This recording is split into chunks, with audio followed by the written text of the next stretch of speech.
Clara Bennett pressed her last coin into her palm and stared at the boarding house door that had just been slammed in her face. She didn't cry. She had learned long ago that tears changed nothing in Willow Creek. She picked up her bag, turned her back on the town that had decided what she was worth before she ever opened her mouth, and walked toward the mountain road alone. She didn't know a man named Caleb Whitaker was about to see everything those people had refused to see. If this story speaks to your heart, subscribe to our channel, leave a comment telling us what city you're watching from, and stay with us until the very end. You won't regret it. The summer of 1884 arrived in Willow Creek, Colorado territory, the way bad news always did, quietly without apology, settling into every crack and corner of the town until it felt like it had always been there. Clara Bennett had lived in Willow Creek for 3 years. 3 years of arriving early and leaving late. 3 years of keeping her head down and her opinions to herself.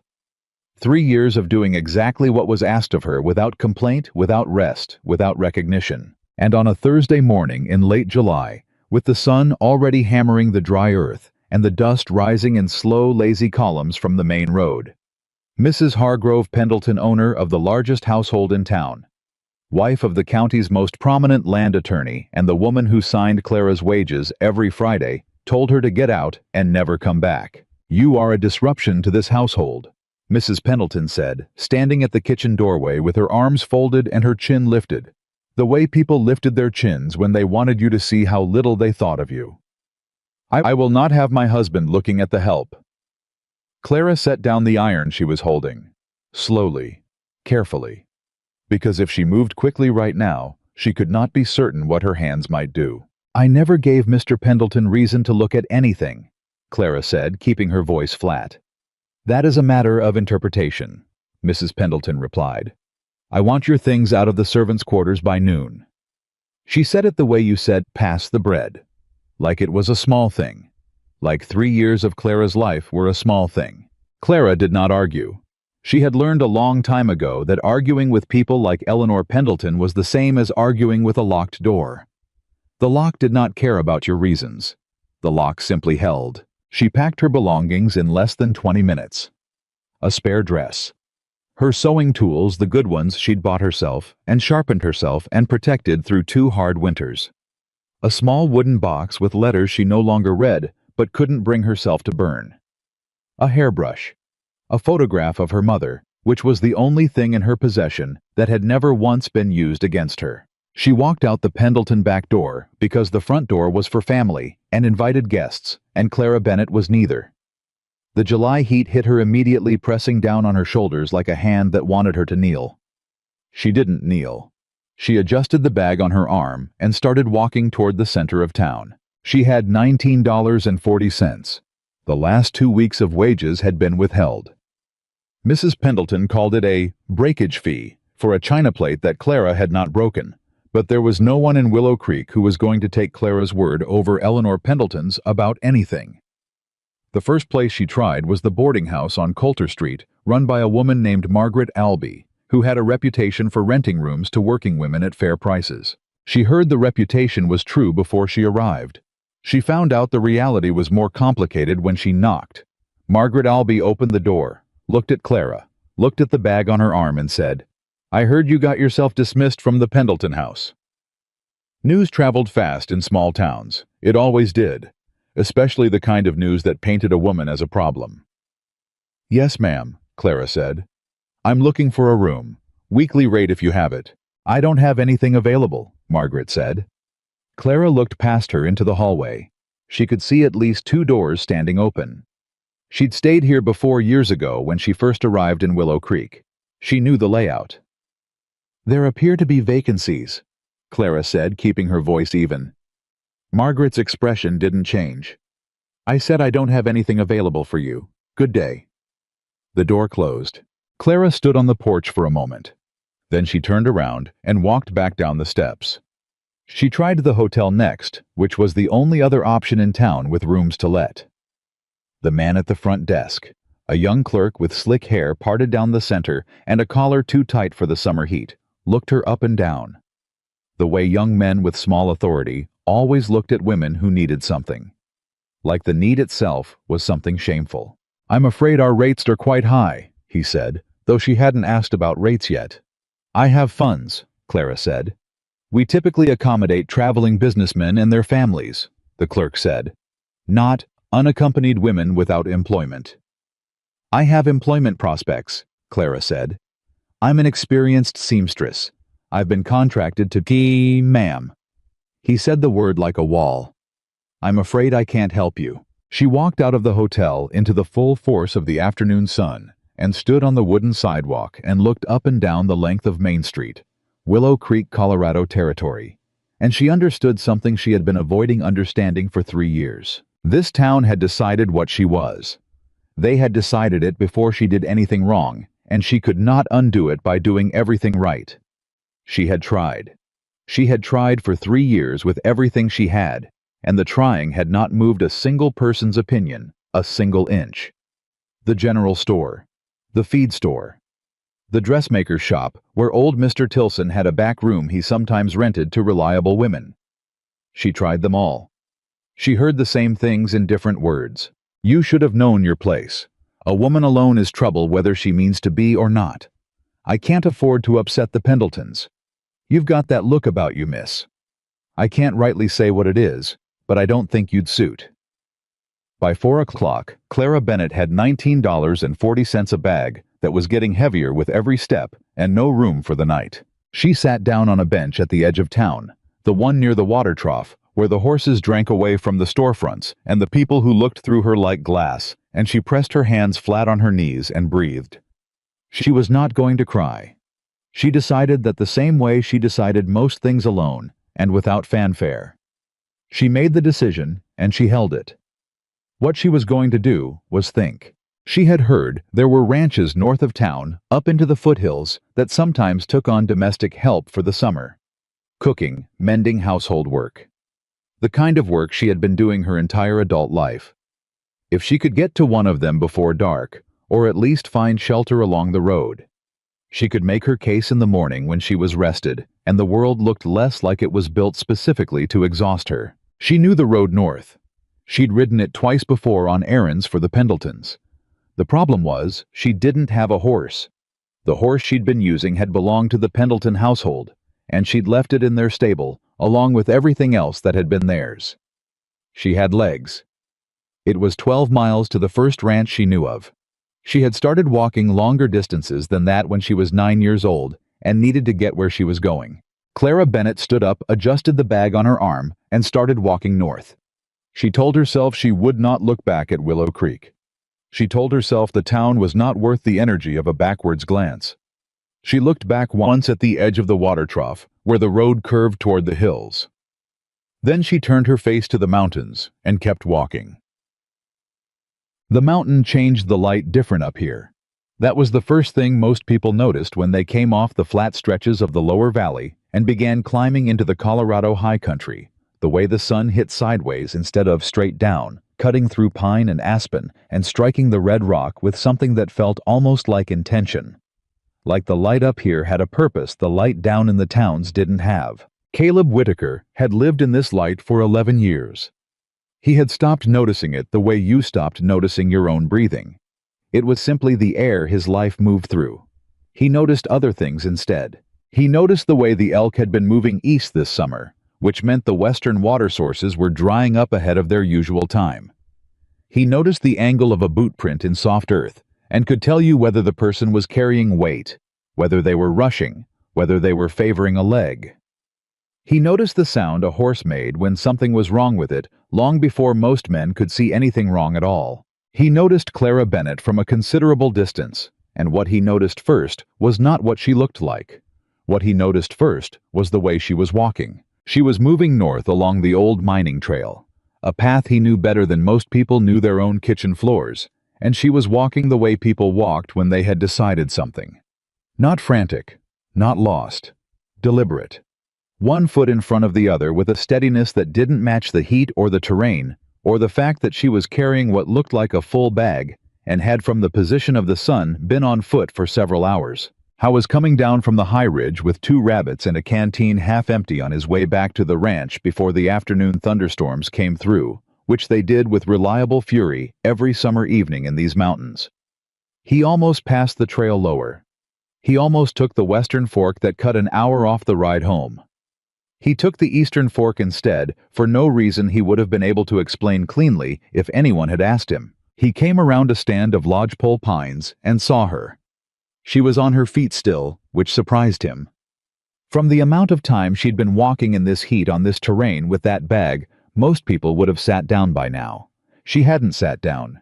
She had one hand pressed against the trunk of a pine tree, steadying herself, and she was breathing with the focused concentration of someone who had decided that breathing was a task to be accomplished rather than a reflex. Her face was pale under the flush of heat exhaustion. Her dress was dark at the back and under her arms from sweat. Her hair had come mostly loose from whatever arrangement she'd started the day with. She was still moving. Barely, but still. Caleb pulled up on the trail above her. He didn't call out right away. He knew better than to startle a person who was already at the edge of themselves. He waited until he was in her line of sight visible and still not approaching just present. "Ma'am," he said. She stopped. Her hand tightened on the pine trunk. She looked up at him the way a person looked at something they weren't sure was real yet. Like maybe the heat had started doing something to her vision, and he was part of it. "You real," she said.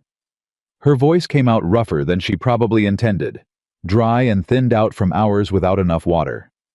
"Far as I know," Caleb said. She studied him for a long moment. He let her study him. He understood in the way he understood most things that mattered that this was not a moment that benefited from rushing. "How far is it to the Delaney ranch?" she asked. "Delaney sold and moved on 3 months back," Caleb said. "New owners from back east. Doesn't hire locally." Something moved through her expression. She swallowed it fast, but he caught it. Disappointment hitting a woman who'd already been hit a few times today. "What about the Fletcher spread?" she asked. 8 miles north, Caleb said. "But Fletcher's wife passed in May. He closed the house." She was quiet for a moment. Her hand dropped from the pine trunk. She straightened her spine, not a natural movement, a deliberate one, the kind you made when you were telling yourself something with your body. "How far back to Willow Creek?" she asked. 12 miles the way you came, Caleb said. 7 if you cut east through the gully, but the gully's a hard walk, even in good conditions." She turned and looked north again at the mountain rising ahead of her, like she was recalculating something. "Is there shelter between here and the Fletcher spread?" she asked. Caleb looked at the sky. He didn't need to look long. He'd been reading these summer skies for 11 years. "There will be a storm inside of 2 hours, he said. "Possibly less. The kind that comes fast and hard up here. You don't want to be on this trail when it comes." She looked at him. "Where's the nearest shelter?" "My ranch," Caleb said. 2 miles west on the ridge trail." She said nothing. He watched her process that. He watched her weigh it the way you weighed something when the scale was already broken and every option felt wrong. "I'm Caleb Whitaker," he said. "I run a small cattle operation about 2 miles back. I have a guest room that hasn't been used in about 4 years, a water pump that works, and a cook stove that also works, if you know how to coax it, which it sounds like you might." He paused. "I'm not offering charity. I'm offering the only shelter available before that storm comes through. You can leave in the morning if you want." She looked at him for a long time. "I'm Clara Bennett," she said. "I had a position in town, and I no longer have it. I'm not a woman who takes handouts." "I didn't offer one," Caleb said. Another long pause. "Your guest room," she said. "Does it have a lock on the door?" He met her eyes. He understood the question behind the question. He understood it clearly and without offense. "It does," he said. "And you'll have the only key." Clara Bennett looked at the sky, which was already beginning to show that particular bruised yellow-green color the mountain sky turned before a serious storm. She looked north at the trail that led nowhere useful. She looked back at him. "All right, Mr. Whitaker," she said. "Lead the way." She almost didn't make it to the ranch before the storm hit. The first crack of thunder came when they were still half a mile out, and it wasn't the distant grumbling kind. It was the overhead instantaneous kind that sounded like the sky was splitting directly above them. Clara's whole body jolted with it. She didn't make a sound, but she felt the shock go through her from her feet to her teeth. The rain started 3 minutes later. Not a gradual building of drops, but an immediate wall of water, the way mountain storms were like someone had cut a cord holding something back. Caleb pulled his horse off the trail and waited for her to come alongside him. "Stay close," he said. "The mud on the ridge gets bad fast." She stayed close. She focused on the horse's hindquarters ahead of her and put one foot in front of the other and did not think about the wet through her shoes or the way her bag was getting heavier with every step. She thought about the next foot of ground, just the next foot. When the ranch came into view through the gray curtain of rain, she didn't feel relief exactly. She felt something more like the suspension of emergency. The difference between a crisis and the moment directly after it, when the body hadn't finished catching up yet. Caleb got his horse into the shelter first, then came back with a blanket and held it over her while she crossed the last stretch of open ground to the porch. She wanted to tell him she didn't need it. She didn't say anything. She was too wet and too tired, and the gesture was too matter-of-fact to argue with. The inside of the ranch house was plain and clean. Not organized the way a woman organized a room, more like the organization of a man who needed to be able to find things in the dark. Everything had a place, and the place made practical sense. There was no decoration, but there was no disorder either. It was the home of a person who had made peace with being alone by making sure the aloneness worked. Caleb lit the lamp on the kitchen table and pointed to a chair. "Sit down before you fall down," he said without looking at her. She sat. She hadn't realized how badly she needed to until she did it. "I went to the stove and got a fire going with the ease of a man who'd done it in the dark, in the cold, in conditions considerably worse than this." He put a pot of water on. He didn't talk while he did it, which was something she noticed and appreciated. She had been talked at all day. The silence in this room felt like something solid she could lean against. "You can use the washroom when the water's hot," he said. "I'll get your room ready." "I can get my own room ready," Clara said. He stopped. He looked at her. "I know you can," he said. "I said I'll do it." It wasn't a challenge. It wasn't even really a contradiction. It was just a statement of intention, said in the even tone of a man who meant what he said and didn't see a reason to say more than that. Clara sat with it for a moment. "Thank you," she said. He nodded once and went down the hallway. She sat at the kitchen table and listened to the storm hammering the roof and the walls, and she looked around the kitchen, the coffee pot on the shelf, the dishcloth folded over the pump handle, the single cup sitting upside down on a wooden rack, and she thought, this is the first space today that didn't feel like a trap. She wasn't sure what to do with that. He brought her coffee without asking if she wanted it. Black in a tin cup that had been used so many times, its original color was anybody's guess. She wrapped both hands around it and drank it, and it was strong enough to restart a stopped clock, and she didn't say a word except "thank you," and he didn't say a word except "there's more if you need it." He ate supper across the table from her salt pork and beans that he'd had simmering since that morning, which told her something about the kind of man who planned ahead, even for days that weren't supposed to be complicated. She ate what he put in front of her without pretending she wasn't hungry. She was too tired for pretending. They didn't talk much during the meal. He asked once if she needed anything else.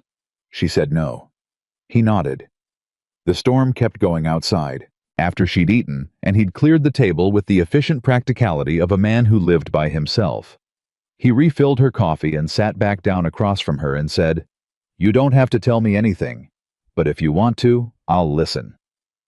Clara looked at him over the rim of the tin cup. She looked at his hands first, a habit she'd developed without intending to, over years of learning to read men before they spoke. His hands were on the table, flat open, perfectly still, not impatient, not waiting to interrupt, just there. She looked at his face.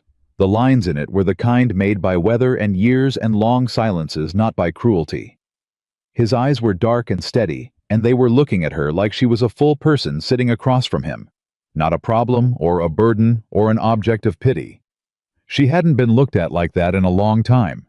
She wasn't sure she remembered how to handle it. "I worked for the Pendleton family for 3 years, she said. "I was dismissed this morning. Mrs. Pendleton decided I was a disruption." Caleb said nothing. He didn't rush to fill the silence. "I tried to find a room in town," Clara said. "No one would have me. The boarding house, the hotel, Mr. Tilson's back room." She paused. "I think the Pendletons made certain of that before I even finished packing." Caleb turned his coffee cup in a slow circle on the table. "That's Eleanor Pendleton's way," he said. "Not the first time she's done that to someone. Probably won't be the last." Clara felt something shift in her chest. It was the particular sensation of being believed without having to argue for it. She hadn't experienced it recently enough to identify it immediately. "What kind of work were you doing for them?" he asked. "Household management mostly. Cooking, mending, instruction for the children. I was also handling the inventory for the household accounts by the second year." She stopped. "Not that it mattered." "It matters," Caleb said. The simplicity of it caught her off guard. She looked at him. "A woman who can run a household inventory is a woman who understands numbers," he said. "That's a skill. Doesn't go away because Eleanor Pendleton decided it was inconvenient." Clara set her cup down. She was quiet for a moment. "You make it sound straightforward." "It is straightforward," Caleb said. "It's other people making it complicated." She almost said something sharp. 3 years of having her competence questioned had developed a reflex for it, but she caught it. Because he wasn't being dismissive. He wasn't minimizing what had happened. He was just naming the truth of it in the plainest way available. She wasn't used to that either. "Your ranch," she said. "What do you need?" He looked at her steadily for a moment, like he was recalibrating. "Excuse me," he said. "You said you'd think of something I could do to earn my keep," Clara said. "I'd rather know what it is than wonder." A beat of silence. "I said I'd think of it in the morning." "I'd rather know now," she said. He studied her. Not the way men usually studied her, calculating what to ask for, or trying to determine how much they could get away with. He was studying her the way you studied a map you hadn't seen before, trying to understand the terrain. "The fencing on the north pasture needs rechecking," he said finally. "Some of the posts from winter heave. I've been doing it myself, but it goes faster with 2 people, one to hold, one to secure. It's not light work." "I've done fence work," Clara said. He didn't ask if she was sure, or suggest she might want to reconsider. He just nodded. "The house could use a thorough cleaning," he continued. "I keep it straight, but I don't always have time for the deep work. And the supply list for the Gilmore trading post needs reorganizing. I've been tracking it in my head, and I've made mistakes." "I can build you a proper ledger system," Clara said. "I did it for 3 households before the Pendletons." Caleb looked at her for a moment. Something in his expression shifted, not surprise exactly, but the adjustment of an expectation, like she had arrived at a number he had estimated low. "All right then," he said. "That's a fair exchange for the room and your meals if you think it is." "I think it's more than fair," Clara said. "For me. Then we can settle the details in the morning," he said. He pushed back his chair and stood. "The guest room's the second door on the right. Keys in the lock on the inside. You just have to turn it." He said it simply the way you mentioned a practical thing. There was no subtext, no weighing of whether to say it. It was just information she needed delivered directly. Clara stood. She picked up her bag. At the kitchen doorway she stopped. "Mr. Whitaker," she said. He looked at her. "No one in town asked me a single question today," she said. "Not one of them asked what kind of work I did or what I was good at or what I needed. They just decided." She wasn't sure why she said it. She wasn't looking for anything in response. Caleb was quiet for a moment. Then he said, "People decide things fast when it costs them nothing to decide wrong." Clara held that for a second. Then she nodded once, turned, and walked down the hallway to the second door on the right. She turned the key in the lock from the inside. She put her bag down at the foot of the plain iron bed and sat on the edge of the mattress and listened to the storm going over the mountain. For the first time since Mrs. Pendleton had told her to leave, she thought she might be able to breathe. She was up before him. She hadn't slept as long as she'd expected to. She rarely did in unfamiliar places, but she'd slept well enough. And when the first gray light came through the window glass, she was already dressed and had found the coffee tin on the kitchen shelf and figured out the stove. The pot was on and doing its work by the time she heard him moving in the other part of the house. She heard the sound of a pump handle water in a basin, the particular quiet of a man who had learned to move without sound. Caleb appeared in the kitchen doorway, stopped, and looked at the coffee pot. He looked at her. "I made myself at home," Clara said. "I hope that's acceptable." "More than acceptable," he said. He poured himself a cup and stood at the window while he drank it, looking out at the morning that had come after the storm. The air through the open window was cooler than yesterday, washed clean of the day's dust, and the light had that particular mountain morning clarity that made everything look both closer and more honest. "The north pasture fence," Clara said. He glanced at her. "After breakfast," he said. "I'll make breakfast," she said. "You don't have to." "I know I don't have to," Clara said, going to the cold box and taking stock of what was there. Eggs, bacon that could still be used, an onion.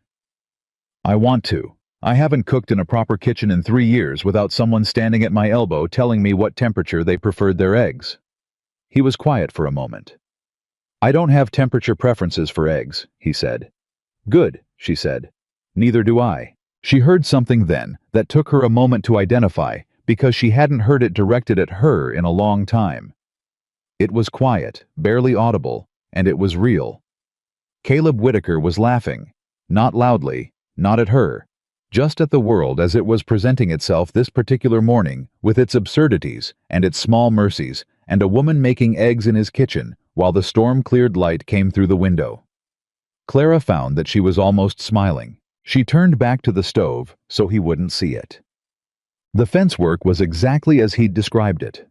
Hard and physical and demanding in the particular way outdoor work demanded, not the sustained endurance of walking or the fixed posture of sewing, but the varied effort of digging and lifting and hammering in sequence, the ground sometimes cooperative and sometimes not. They worked without unnecessary conversation. That suited Clara perfectly. She held the posts while he drove them, and when a post needed 2 people to pull straight, she told him, and they pulled it straight together, and when she spotted a section 3 posts down that had been missed, she pointed to it without making a production of having spotted it. He looked where she pointed. He looked at her. He said, "Good eye," and went to fix it. By noon her shoulders ached, and her hands had developed 2 new blisters, and she was profoundly satisfied. They ate lunch at the fence-line, hard biscuits from the morning, and dried beef and water from the canteen, and sat in what had become, without either of them deciding it, a comfortable silence. "How long have you been here?" Clara asked. "On this mountain." 11 years, Caleb said. "Alone the whole time." He was quiet for a moment. "Mostly," he said. She didn't push it. She recognized that word mostly as the kind of word that held something else inside it, something that wasn't ready to come out yet, and she was familiar with that kind of word because she used it herself. "You came from town," she said. "Before this, Kansas," he said. "Before that, Texas. Before that," he stopped. "Before that, it gets complicated." "Where's the work?" Caleb said, which was both a change of subject, and not because it told her the work was how he organized things, what he used as a marker of time and place. "Tell me about the supply tracking," Clara said. "The mistakes you've been making." He looked at her. Something in his face adjusted. "Last winter I ordered twice the oats I needed, and half the salt," he said. "Winter before that, I missed an order entirely, and had to pay triple to get emergency supplies freighted up." "Do you have your current inventory anywhere written down?" she said. "In my head." "That's the mistake," Clara said. "Not the orders, the keeping it in your head." He considered this. "I know that," he said. "I just never had a—" He stopped again. "A reason to write it down properly," Clara said. He looked at her. "Something like that." She picked up a piece of dried grass and used it to scratch columns in the dirt beside her boot. "You want to track by category, not by item. Consumables separate from tools, separate from feed. Then within consumables, you note what you use in an average month and what your minimum safe level is. When you drop to minimum, you order double. Simple mathematics." Caleb stared at the columns she'd scratched in the dirt. "That would have saved me about $40 last year," he said slowly. "Probably more," Clara said. She looked at the columns for a moment. I can build you a proper ledger this week. It'll take about 2 evenings. In exchange for what? He said. She looked at him. In exchange for the room and the meals, she said. We already agreed. We agreed on fence work and cleaning. Consider it included, Clara said. He was quiet. He was looking at her with that same expression, the map he hadn't seen before. You're good at this, he said. I know I am, Clara said. Nobody in Willow Creek cared particularly. I care, Caleb said. He said it simply, without drama, without any indication he expected her to do anything with it. He said it the way he said everything, as a fact, because it was a fact, and he was a man who stated facts plainly. Clara looked out at the fence line they'd fixed, stretching clean and solid across the pasture. For the first time in a long time, she felt the particular sensation of having done something that mattered. Something real, in a place where her capability was not just tolerated, but recognized. She didn't say anything, but she held it. She held it quietly, the way she held most things that were too important to risk with words. The ledger Clara built Caleb was not a simple thing. She spent the first evening at the kitchen table, with a blank journal she found on the shelf behind the coffee tin, unused, still smelling of the general store, and she built it from scratch, the way she built everything she cared about, carefully, with structure that made sense, with room for the unexpected. Caleb sat across from her and answered her questions. How many head of cattle? What the seasonal feed variations looked like? Which suppliers he used, and which he'd stopped using, and why? What tools had a tendency to need replacement at the same time every year? He answered everything she asked directly, without embellishment, and she wrote it down in her clean, even hand and asked the next question. By the time she closed the journal that first evening, they had built between them a working picture of the ranch's entire operation. Not just the inventory, the operation.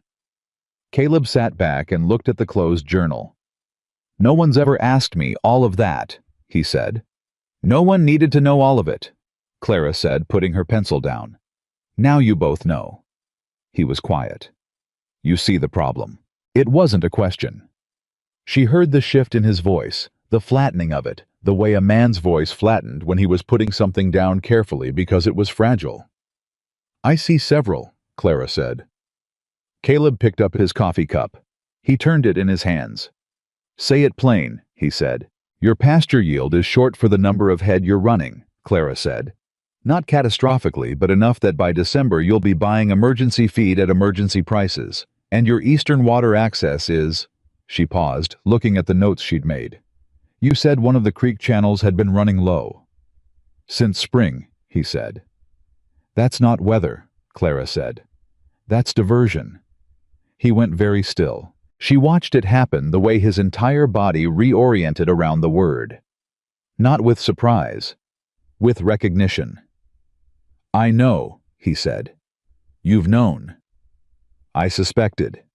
He set the cup down. I didn't have anything to prove it. Clara looked at her notes. She looked at him. Who owns the land northeast of your upper pasture? A beat of silence. Man named Marcus Holloway, Caleb said. He owns most of the valley floor now. Bought out 4 farms in the last 2 years. Bought them, Clara said, or acquired them. Caleb looked at her steadily. What's the difference? A considerable amount of money, Clara said. And whether the people who sold had any real choice. The lamp between them flickered. Outside, a night bird called once and went quiet. You know something about Holloway, Caleb said.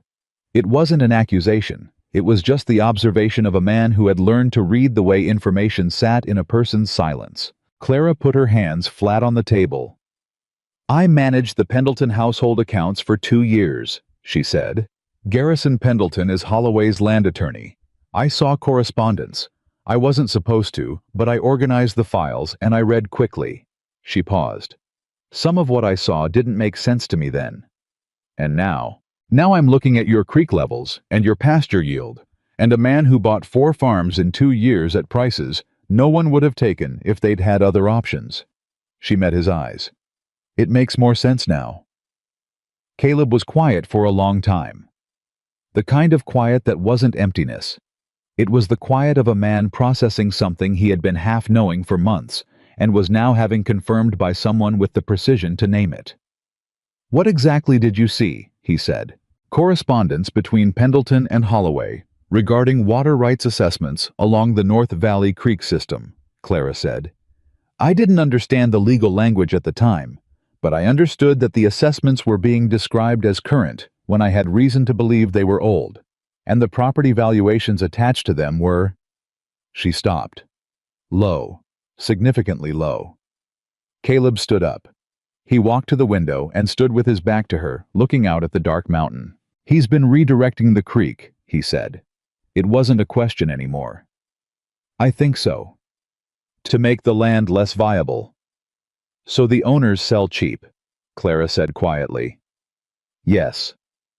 He turned around. In the lamplight, his expression was the particular stillness of a man who had just watched something he suspected become something he knew, and the knowing was worse than the suspecting had been. "The 4 farms he bought," Caleb said. "All of them had water issues." "Did they?" "All of them sold at about half what they were worth 2 years before." He came back to the table. He didn't sit. He put both hands on the back of the chair and looked down at Clara's notes. "I'm not going to sell." "I didn't think you were," Clara said. "He's going to make it harder," Caleb said. "When he figures out I know." "He may already be making it harder," Clara said. "The Eastern Channel didn't drop on its own in spring." Caleb looked at her. Something moved in his face, not quite anger, not quite something else. The particular expression of a man recalibrating a threat he had underestimated. "You're not surprised," he said. "I'm tired of being surprised by men like Marcus Holloway," Clara said. "They all run the same scheme. They just use different paperwork." The next 3 days had a rhythm to them that Clara had not expected and could not quite account for. She woke early and made coffee, and Caleb was always already up, always already in the barn, or at the pump, or somewhere on the property, doing the first work of the day, before most people had opened their eyes. They ate breakfast together. She cooked, and he didn't pretend he didn't appreciate it, which was more honesty than she'd experienced at a breakfast table in years. And then they divided the day's work between them, the way 2 capable people divided work without ceremony, based on what needed doing and who was better positioned to do it. I didn't condescend to her. That was the thing she kept noticing and kept being surprised by, because she had been condescended to so consistently and for so long that its absence felt like a kind of vertigo. He didn't explain things she already knew. He didn't soften his language or look concerned when she picked up something heavy. He just worked alongside her, and when she had a better approach to something, he listened to it. And when he had a better approach, she listened to him, and that was the whole of it. On the 3rd day, she was in the kitchen, reorganizing the supply shelf, an ongoing project that revealed new layers of previous disorder every time she cleared one, when she heard a horse on the road below. She didn't think much of it at first. Horses came through this road occasionally. Caleb had mentioned a few neighbors who used the upper trail as a shortcut, but the hoofbeats stopped at the gate. She heard Caleb's voice outside, then another voice she didn't recognize. Lower than Caleb's, the particular roundness of a man who was accustomed to being listened to. She didn't move toward the window. She stayed at the shelf and listened. "Just paying a neighborly call," the second voice was saying. "Man up on the mountain keeps to himself, folks start to wonder. I keep to myself because I prefer it," Caleb said. His voice was even, careful in a way she recognized now as deliberate, the flatness he put into his voice when he was thinking hard about every word before it came out. "Of course," the second voice said. "Reasonable. I respect that." A pause. "I heard you had a woman up here, someone from town." Clara's hands went still on the shelf. "I have a hired hand staying on," Caleb said. "That's my business." "Naturally," the voice said. "I only mention it because, well, you know how it is. A woman without employment, no family in the area, moving from household to household. People wonder about character." "Do they?" Caleb said. "I'm just saying what I've heard." The voice had a smile in it that Clara could hear from 20 feet away through a wall. The kind of smile that meant the speaker knew exactly what they were doing. Eleanor Pendleton has some concerns. Wanted to make sure her neighbors were aware. Eleanor Pendleton, Caleb said, can concern herself with her own property. A beat of silence. Fair enough, the second voice said. Fair enough. I won't keep you. Just Caleb. If you're finding the ranch a burden, if things get difficult up here, my door's always open. I know where your door is, Caleb said. I've never had reason to knock on it. Another silence. Longer. You have a good day, the voice said. Hoofbeats. Retreating. Gone. Clara was still standing at the supply shelf with her hands on a tin of salt when Caleb came in through the back door. He looked at her. He understood immediately that she had heard. Marcus Holloway, he said. I gathered, Clara said. He wanted to see if you were here. I wanted to make sure I hadn't told you anything. She put the salt tin in its place. Her hands were completely steady. And he wanted to plant the idea that I'm a woman of questionable character, so that if I do tell you something, you'll have reason to doubt it. Caleb leaned against the doorframe. He was looking at her with a kind of focused attention that wasn't uncomfortable. It was the attention of someone taking something seriously. Does that concern you? He said. Which part? The questionable character part. Clara turned to face him fully. No, she said. What concerns me is that he came up here himself. Men like Holloway don't make personal calls unless they've decided something requires personal attention. Caleb was quiet for a moment. You're saying he already considers us a problem. I'm saying he came to look at us, Clara said. That means he's not sure yet what we know, which means we still have time. She paused. Not much, but some. He pushed off from the doorframe. I need to ride the Upper Creek line, he said. Today. I've been putting it off. I want to come, Clara said. He looked at her. Not the look that meant it's too rough for you. She would have recognized that look and dealt with it accordingly. It was a different look. The look of a man deciding something that wasn't his to decide for her. All right, he said. The creek line told a story that didn't need many words to understand. Caleb found the first diversion point half a mile up from where his eastern channel branched off. It wasn't subtle. Whoever had built it had been confident enough not to bother with subtlety. A constructed bank. A redirected flow. New work no more than a season old. He stood at the edge of it, and Clara stood beside him, and neither of them said anything for a long moment. He's not even hiding it, Caleb said. He doesn't think he needs to, Clara said. He has Pendleton as his attorney. He has the territorial assessments in his pocket. She crouched down and looked at the construction. But this is physical. This is something you can point to. I can't prove he built it. Not yet, Clara said. But you can document it. She looked up at him. You have any talent for drawing? He looked at her. Some. I need measurements and a sketch, she said. Exact measurements, the date, the location by landmark reference. She stood. If this ever gets in front of a territorial judge, the first question is going to be whether the diversion is natural or constructed. The second question is going to be when it was built. We need to be able to answer both. You're thinking about a legal challenge, Caleb said. I'm thinking about every option available to us, Clara said. I was quiet for a moment. Then, you said us. Clara looked at him. She realized she had. She felt the small particular exposure of having revealed something without intending to.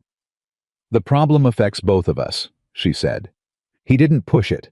He just looked at her for a moment, that steady, unhurried look, and then pulled his notebook from his coat pocket.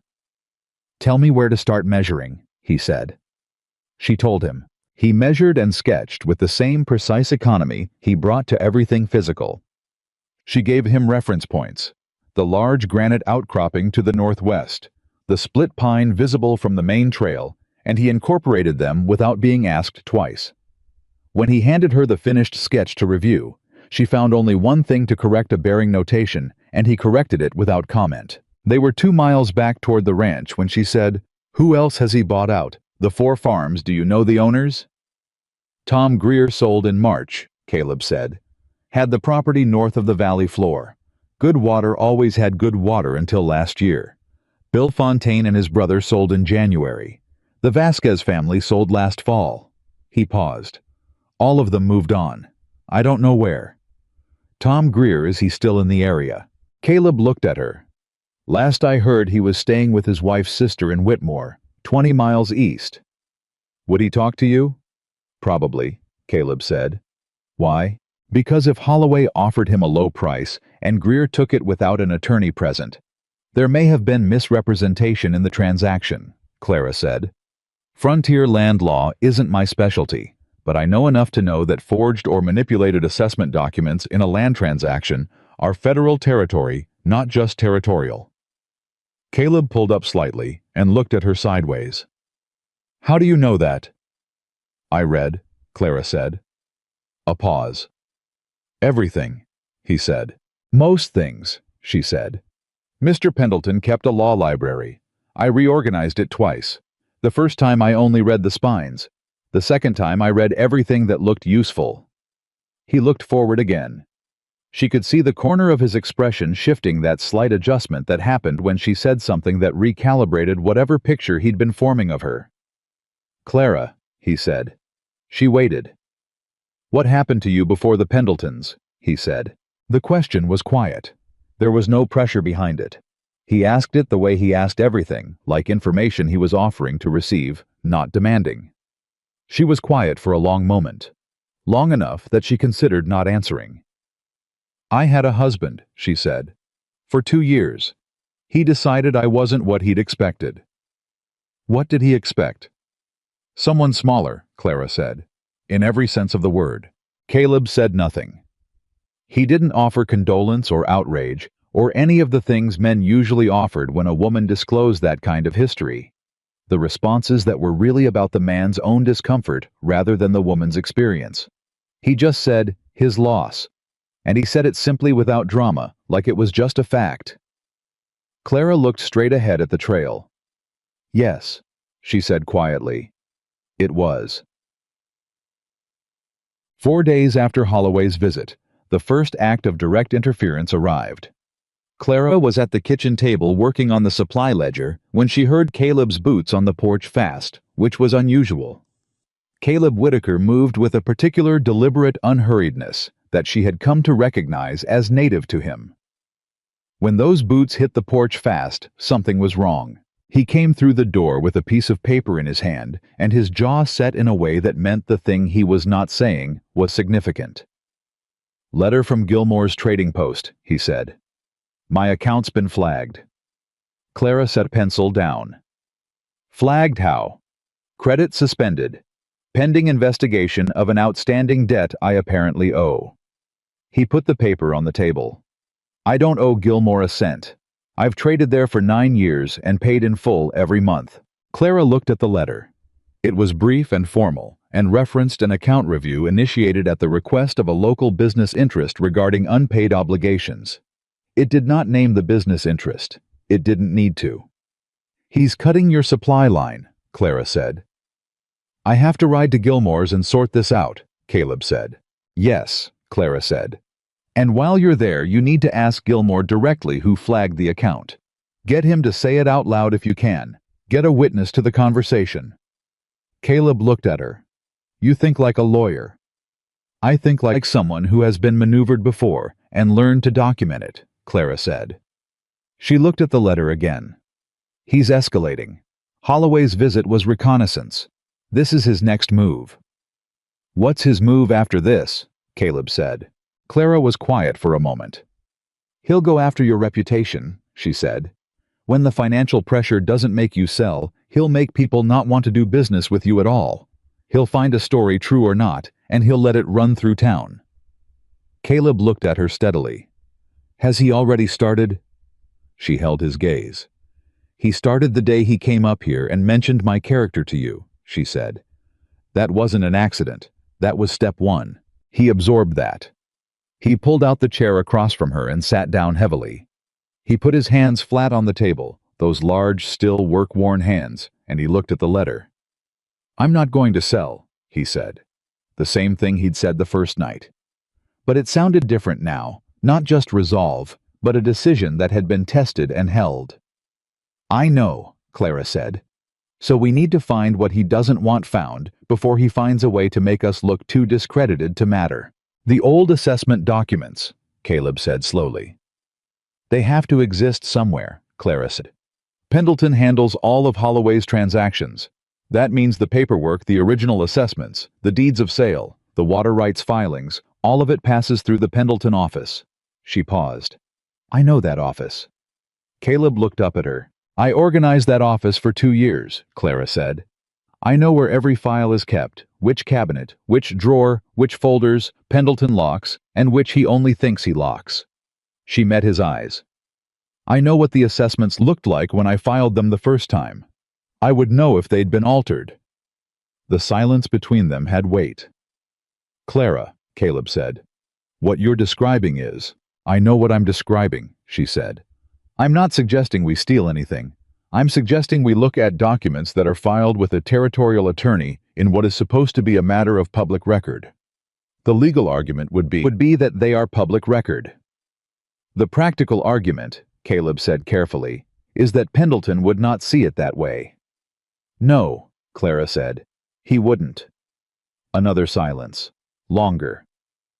"I would go with you," Caleb said. "I know you would," Clara said. "That's not the question. The question is whether we can do it before Holloway's next move makes it impossible to do anything at all." Caleb looked at her across the table. The lamp was between them, the same as that first night, and the same quality of stillness was in the room. But something was different in it now. It wasn't the stillness of two strangers measuring their distance. It was the stillness of two people who had been through enough together in a short time that the distance had changed without either of them deciding to change it. "You're not afraid," he said. "I'm afraid of a great many things," Clara said.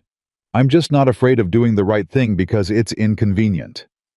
He looked at her for a long moment. "All right," he said. "We plan it carefully."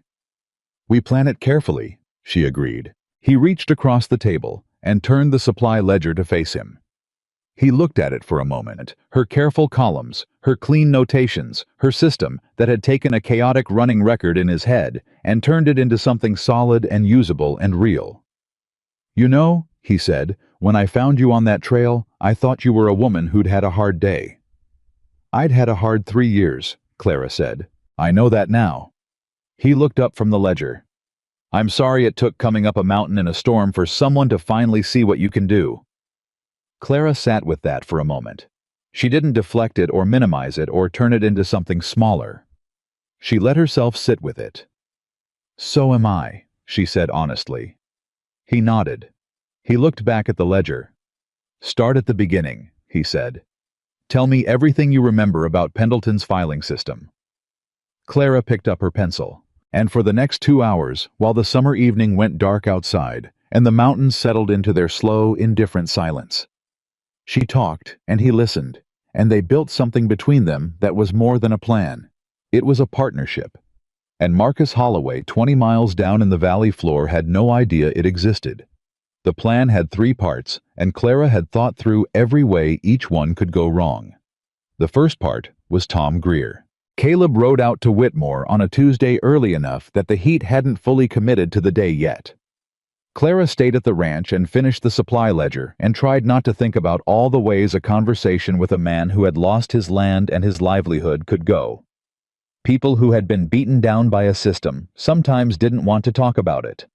Sometimes the talking was the last thing they had left that was theirs, the not telling, and you couldn't take that from them without taking something else. She heard Caleb's horse on the road 3 hours later and was at the door before he reached the porch. She read his face before he said a word. She had gotten good at reading his face, the particular economy of it, the way information arrived in small adjustments of expression rather than in obvious signal. What she read now was not defeat. It was something more complicated. "He talked," she said. "He talked for 2 hours," Caleb said. He came inside and went straight to the kitchen and poured water from the pitcher and drank half of it before he turned around. Tom Greer is a man who has been waiting for someone to ask him the right questions for 8 months. What did he say? Caleb pulled out the chair and sat down. He put his hat on the table and ran a hand through his hair. Holloway's man came to him last February, showed him an assessment document, official-looking territorial seal.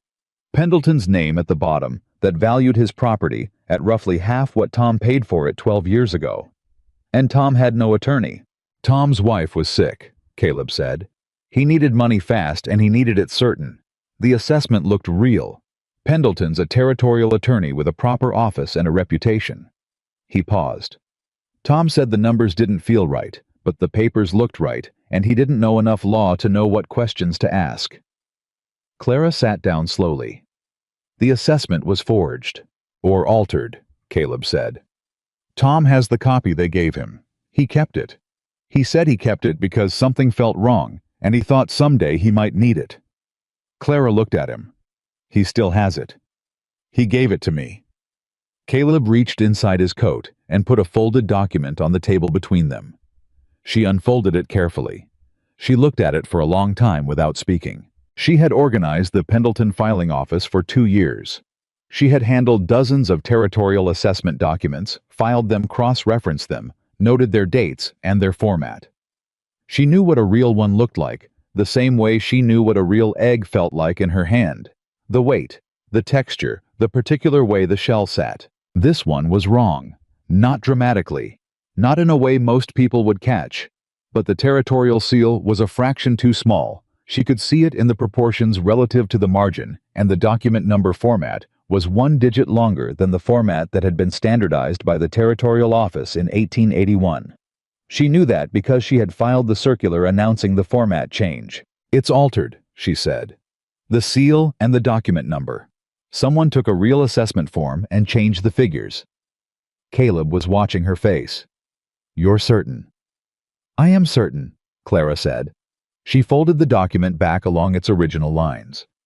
"This is the evidence. This is what we needed." "It's one document," Caleb said.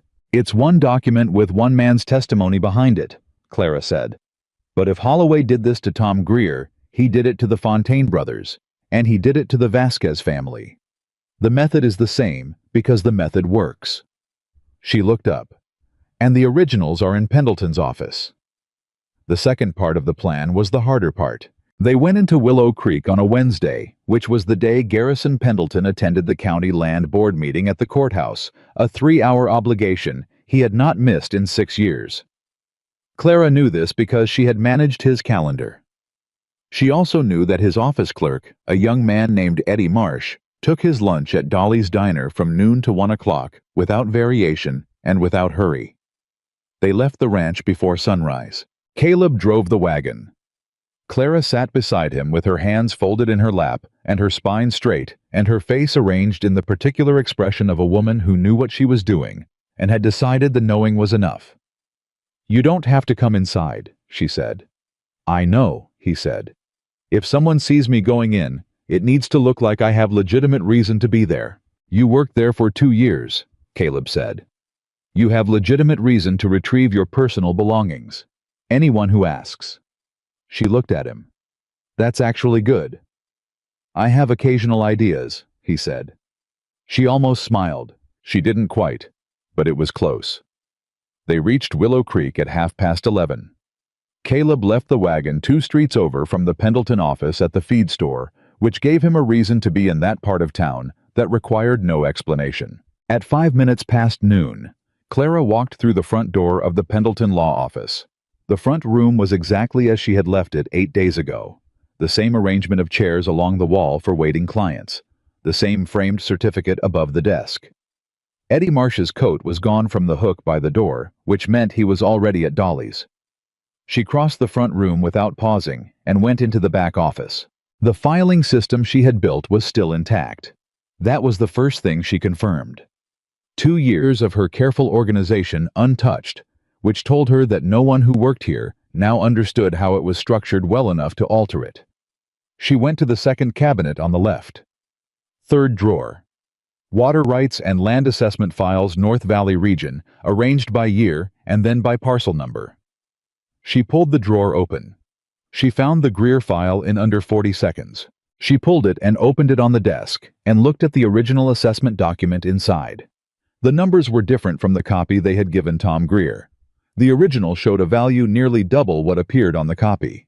Someone had taken the original, copied the form, halved the values, reattached the seal, and presented the forgery to a man whose wife was sick and who needed money, and who trusted that a document with a territorial attorney's name on it was what it said it was. Her hands were steady. She was not surprised. She was something colder than surprised, and more useful, she was confirmed.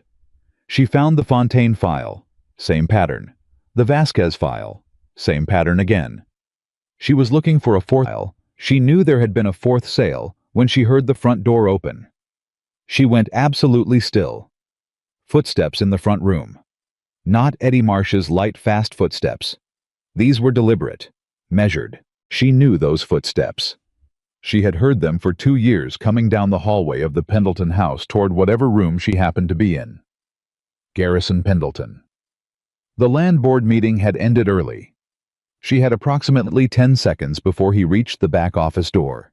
She looked at what was in her hands: 3 files, 3 sets of original assessments. She looked at the open drawer. She looked at the door. She put 2 of the files back in the drawer. She kept the Greer file, the one they already had a copy of Tom's forged version to compare against. She closed the drawer. She turned to face the door. Garrison Pendleton walked in and stopped. He was a tall man, 50s silver at the temples, the kind of man who wore a suit correctly and knew it. He looked at her with the expression of a man who had expected an empty office and found something he hadn't budgeted for. "Miss Bennet," he said. "Mr. Pendleton," Clara said. A beat of silence. His eyes went to her hands. She had the Greer file at her side, pressed against her skirt. She didn't try to hide it. Hiding it would make it the thing he thought about. Holding it openly made it a question he had to ask. "What are you doing in my office?" he said. "I left personal items when I departed Mrs. Pendleton's employ," Clara said. "I had reason to believe some of them were brought here by mistake when the household was reorganized. I came to retrieve them." "Personal items," Pendleton repeated. "Yes. In my filing room." "Eddie wasn't here to direct me," Clara said. "I know this office. I thought it was simpler to look myself." He looked at her for a long moment. He was calculating. She could see it, the same careful arithmetic she had watched him do across a dozen years of client meetings, the assessment of risk and exposure. "What is that you're holding?" he said. "My letter of reference from Mrs. Pendleton," Clara said, and the lie came out of her flat and certain as a plank of hardwood without a single splinter. "She gave me one when I left. I thought perhaps she had sent it here for filing, which would have been a mistake, and I wanted it back." He looked at the file. He looked at her face. He was trying to read something in her expression that she had made certain was not there. "You may go, Miss Bennet," he said. "I'll have Eddie review the files to ensure everything is in order." "Of course," Clara said. She walked past him through the doorway, across the front room, and out the front door of the Pendleton Law Office, into the full hammering weight of the July noon heat. She did not look back. She walked 2 streets over. She turned the corner, and Caleb was there standing at the wagon, and he read her face with the same speed she read his, and his hands went still on the wagon side. "I have it," she said quietly. "Get us out of here." He helped her up without a word, and climbed up beside her, and moved the wagon out of the feed store yard at a pace that was perfectly ordinary, which was the only pace that mattered right now. They were 3 blocks away before he said anything. "Pendleton," he said. "He came back early," Clara said. His jaw tightened. "Did he?" "He doesn't know what I took," Clara said. "He suspects I took something. He'll check the files." She paused. "He'll find the Fontaine and Vasquez files exactly where they're supposed to be. He'll find the Greer file missing, but he won't know what I know to compare it against." "He'll tell Holloway," Caleb said. "Yes," Clara said. "Tonight probably." "Then we don't have much time." "We have 1 move left," Clara said. She pressed the file flat against her lap and kept her eyes on the road ahead. "And we have to make it count."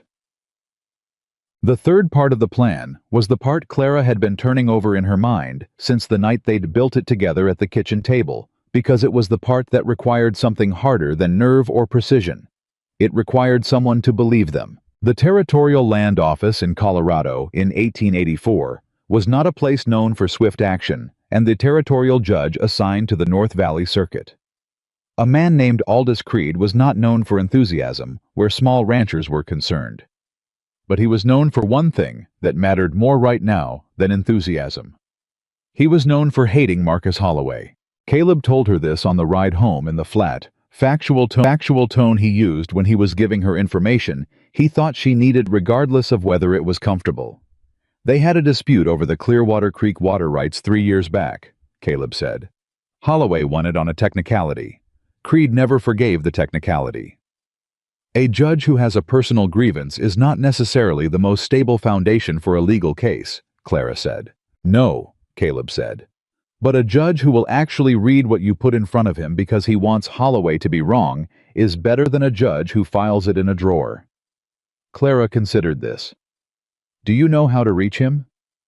He holds a circuit session in Marble Falls every other Friday, Caleb said. This Friday. 2 days. She looked at what they had Tom Greer's forged assessment copy. The original from Pendleton's files. Her own 2 years of knowledge about how that filing system worked and what the documents were supposed to look like. The physical evidence of the creek diversion, measured and sketched and dated. And Tom Greer himself, who had been waiting 8 months to tell someone the right thing. It wasn't enough for a criminal conviction. Not yet. But it was enough for a federal inquiry, and a federal inquiry was a problem that Marcus Holloway's money and Marcus Holloway's attorney could not make disappear the way they made other things disappear. They were 4 miles from the ranch when the riders appeared behind them, 3 of them coming fast from the south road. Caleb saw them in the same moment Clara did. She felt his posture change beside her, the small tightening that meant attention had shifted to threat. Hold on, he said quietly. He didn't speed the wagon. He kept it moving at the same ordinary pace, which was exactly right, because a wagon that suddenly rushed looked like a wagon that had something to rush about. The riders came alongside. 2 of them she didn't know. The third was a man she recognized from the times he'd come to the Pendleton house on Holloway's business, a broad man with a flat, unreadable face named Cord. Mr. Whitaker, Cord said, keeping pace with the wagon. Mr. Holloway would like a word. Tell Mr. Holloway to send a letter, Caleb said. Mr. Holloway prefers to discuss things in person. Cord's eyes went to Clara. They stayed on her for a moment, not a leer, something worse than that. An assessment. Both of you. We're not available, Clara said. Cord looked the way men like him looked at women who spoke when they hadn't been addressed with the particular annoyance of someone who considered the speaking itself an offense. Miss Bennett, he said, you've been causing some trouble in places you don't belong. I've been in every place I've had a right to be, Clara said. That's a matter of opinion. No, Clara said. It's a matter of law. Cord moved his horse closer to the wagon. Caleb's hand dropped to his side in a motion that was completely unhurried and completely clear about what it meant. You want to think about what you're doing right now, Caleb said. His voice had gone to a register she hadn't heard from him before, low, with no performance in it whatsoever. It was the voice of a man who was not threatening because he didn't need to threaten. Cord looked at Caleb's hand. He made a calculation that smarter men than him had made when faced with a man who moved with that particular economy. He pulled his horse back 2 steps. Mr. Holloway's going to be disappointed, Cord said. He'll manage, Caleb said. The 3 riders fell back. They didn't follow. Clara listened for their hoofbeats until she was certain they'd turned. He's having us watched, Caleb said. He's known we went to town, Clara said. He may know about Pendleton's office already. She pressed the file more firmly against her lap. We need to get to Marble Falls before he finds a way to stop us. Friday's 2 days off. Then we leave tomorrow, Clara said. Early, before anyone watching the road is awake enough to follow effectively. Caleb was quiet for a moment. He looked at the road ahead. This is going to get worse before it gets better, he said.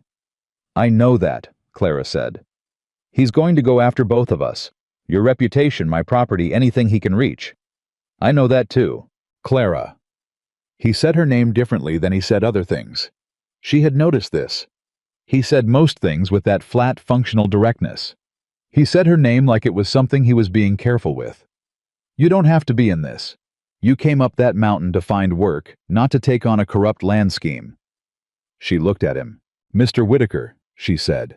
I spent 3 years in that town, keeping my head down, and my opinions to myself, and minding my place, and it earned me exactly nothing. I was still thrown out. I was still locked out. I was still told I had no value by people who had never once looked at what I actually was. She held the file up slightly between them. Tom Greer lost his land because no one helped him when it could have mattered. The Fontaines, the Vasquez family, all of them. She lowered the file. I am not going to mind my place while it happens to someone else. Caleb looked at her. He looked at her for a long time, the way he looked at things when he was learning them thoroughly. All right, he said.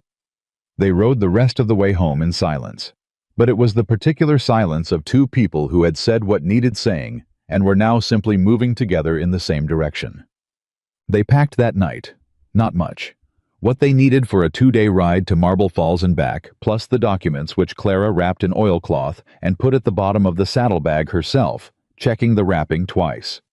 She was checking it the second time when Caleb appeared in the doorway of the supply room. I sent word to Tom Greer, he said. Asked him to come to Marble Falls Friday morning. He said he would. Good, Clara said. His testimony alongside the documents gives Creed something he can't dismiss. Caleb leaned against the doorframe. I was watching her wrap the oilcloth with the focused, methodical care she brought to important things. Can I ask you something? He said. You can ask me anything, Clara said. I may not answer it. Fair enough. He was quiet for a moment. When Pendleton walked in today when you were standing there with that file, were you afraid? She thought about it honestly, which was the only way she knew how to think about things. Yes, she said, but not of Pendleton. She smoothed the oilcloth flat. I was afraid of wasting it, having the evidence and losing it before it could do anything. She looked up. That's a different kind of afraid than being afraid for yourself. He nodded slowly. He understood that distinction. She could see that he understood it. What were you afraid of when you went to war? She said. He didn't flinch from it. Losing the wrong people, he said. I was afraid of that the whole time. Then it happened, and I found out it was as bad as I'd feared, and I came up a mountain and didn't let myself care about people for a long time. He paused. It's a poor strategy. It is, Clara said. You talking me out of it, he said, whether you meant to or not. She looked at him. He was standing in the doorway with his arms crossed loosely over his chest, easy and straight, and there was something in his face that she had been watching develop over 10 days. Something that had started as careful recognition and had become something else, something warmer and more specific. She knew what it was. She wasn't ready to name it yet, but she knew what it was. Get some sleep, Caleb, she said. We have a long ride tomorrow. He pushed off the doorframe. Yes, ma'am, he said with the faintest edge of something that wasn't quite amusement, wasn't quite warmth, was both at the same time. She listened to his boots on the hallway floor and finished wrapping the documents and sat for a moment with her hands on the oilcloth package. Whatever happened in Marble Falls, nothing was going to be the same on the other side of it. She understood that clearly. The ranch. The mountain. Marcus Holloway Garrison Pendleton. None of it was going to be small or containable after Friday. She also understood with the same clarity that she wasn't afraid of that the way she would have been 3 weeks ago. 3 weeks ago, she had been standing on a street in Willow Creek with $19 and no room, and the specific exhaustion of a person who had been told what they were worth by the wrong people for too long. She was not that person anymore. Or rather, she had always been the person she was now. She just hadn't had the room to stand up straight. The mountain had given her the room. She put the oilcloth package in the saddlebag and pulled the buckle tight and blew out the lamp. Outside, the mountain was enormous and dark and utterly indifferent to Marcus Holloway. She found she felt much the same way. They were on the road to Marble Falls before the sun cleared the ridge, and the first hour of the ride was quiet, in the way early mornings were quiet on the high mountain, not the absence of sound, but the presence of a different kind of sound the world before people started making their noise in it. Clara was working through what she would say to Judge Creed. Not the facts, she had the facts organized.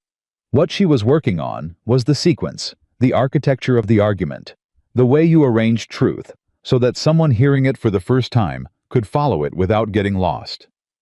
She was 3 miles down the road and deep in the middle of that architecture when Caleb said, "Rider behind us." She didn't turn around immediately. How far? Half mile, maybe more, moving parallel to the road, not on it. Holloway's man. Can't tell yet. A pause. Moving to intercept, not to follow. She understood the distinction. Following meant surveillance. Intercepting meant something else. "There's a fork 2 miles ahead," Caleb said. "East Branch goes to Marble Falls. West Branch goes back toward the Greer Road." "He doesn't know which way we're going," Clara said. Not yet, she thought. "Take the West Fork," she said. "Go a 1/4 mile, then come back." He looked at her. "You want to find out if he's following us specifically or watching the road?" "I want to find out if he knows where we're going," she said. "If he follows us west, he's just watching. If he comes back to the East Fork and waits, he knows about Marble Falls." Caleb took the West Fork at the split. Clara counted distance in her head, a habit she'd developed on the trail from Willow Creek, back when counting was the only thing keeping her feet moving. They came back to the fork. The rider was waiting at the East Branch. "He knows," Caleb said quietly. "Holloway got to someone," Clara said. "Someone who knew about Creed and the Friday session." She thought fast. "Tom Greer." Caleb's expression changed. "Tom wouldn't, not willingly," Clara said. "But Tom told someone he was going to Marble Falls, and word travels." She looked at the rider waiting at the branch too far to identify. "We can't let him reach Creed before we do." "Then we move fast," Caleb said. He took the East Fork and let the horse open up, and Clara held on and didn't ask him to slow down, and behind them she heard the rider come off his parallel line and onto the road. The race to Marble Falls had begun, and Clara Bennett, who had spent 3 years making herself small and quiet and inoffensive in a town that didn't deserve the effort, leaned forward into the morning wind and decided she was done being careful for the benefit of men like Marcus Holloway.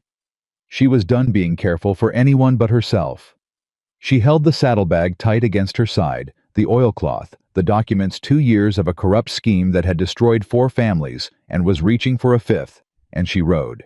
They reached Marble Falls 20 minutes ahead of the rider. Clara knew because Caleb checked behind them twice on the final stretch into town, and the road was clear both times, which meant either they'd lost him in the hill country east of the fork, or he'd taken a different route and was already here.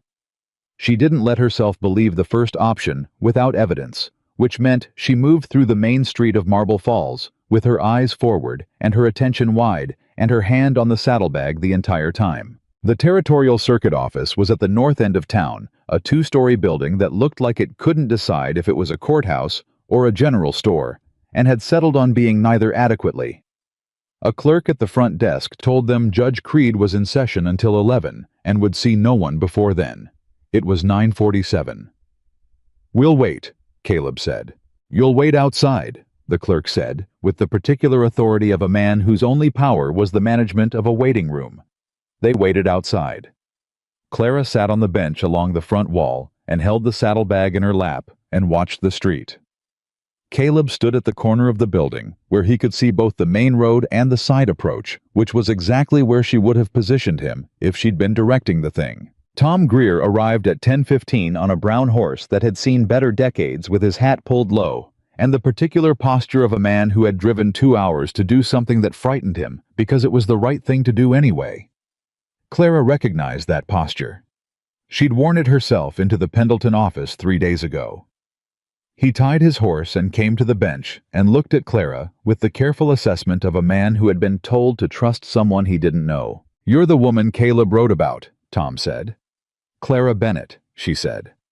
"I used to manage the Pendleton household accounts." Tom Greer was somewhere in his late 40s, with the weathered, compressed look of a man who had farmed high-altitude land for 20 years and understood what sustained effort against resistant conditions actually cost.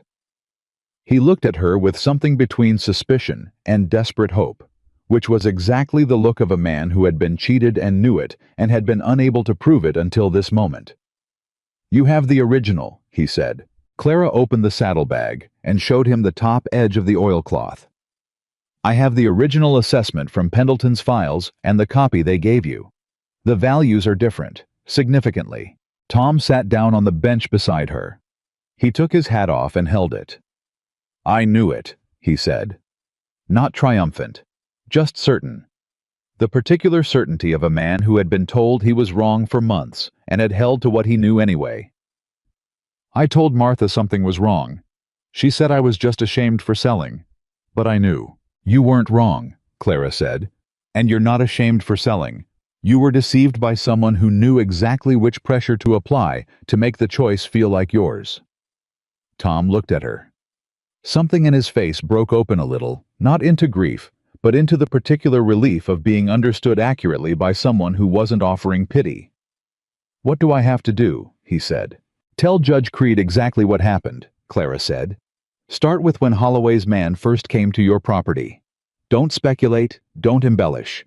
Just what you saw and what they said and what they showed you and what you signed. And the judge will believe me." "The judge will believe the documents," Clara said.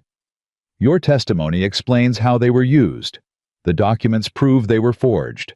Together there's something he can act on." Tom turned his hat in his hands.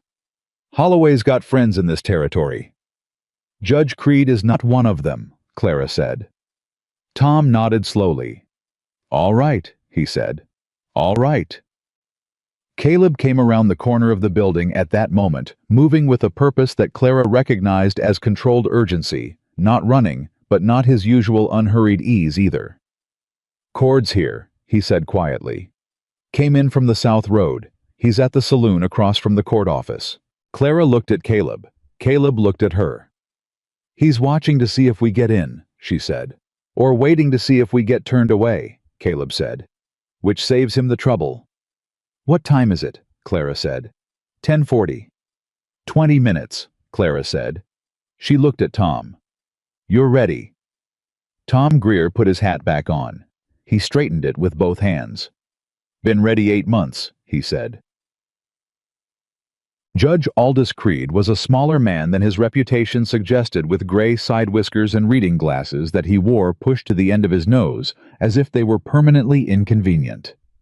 He looked up from his desk when the clerk showed them in and regarded the three of them with the calibrated impatience of a man who had seen a great deal of human difficulty and had developed a professional relationship with it.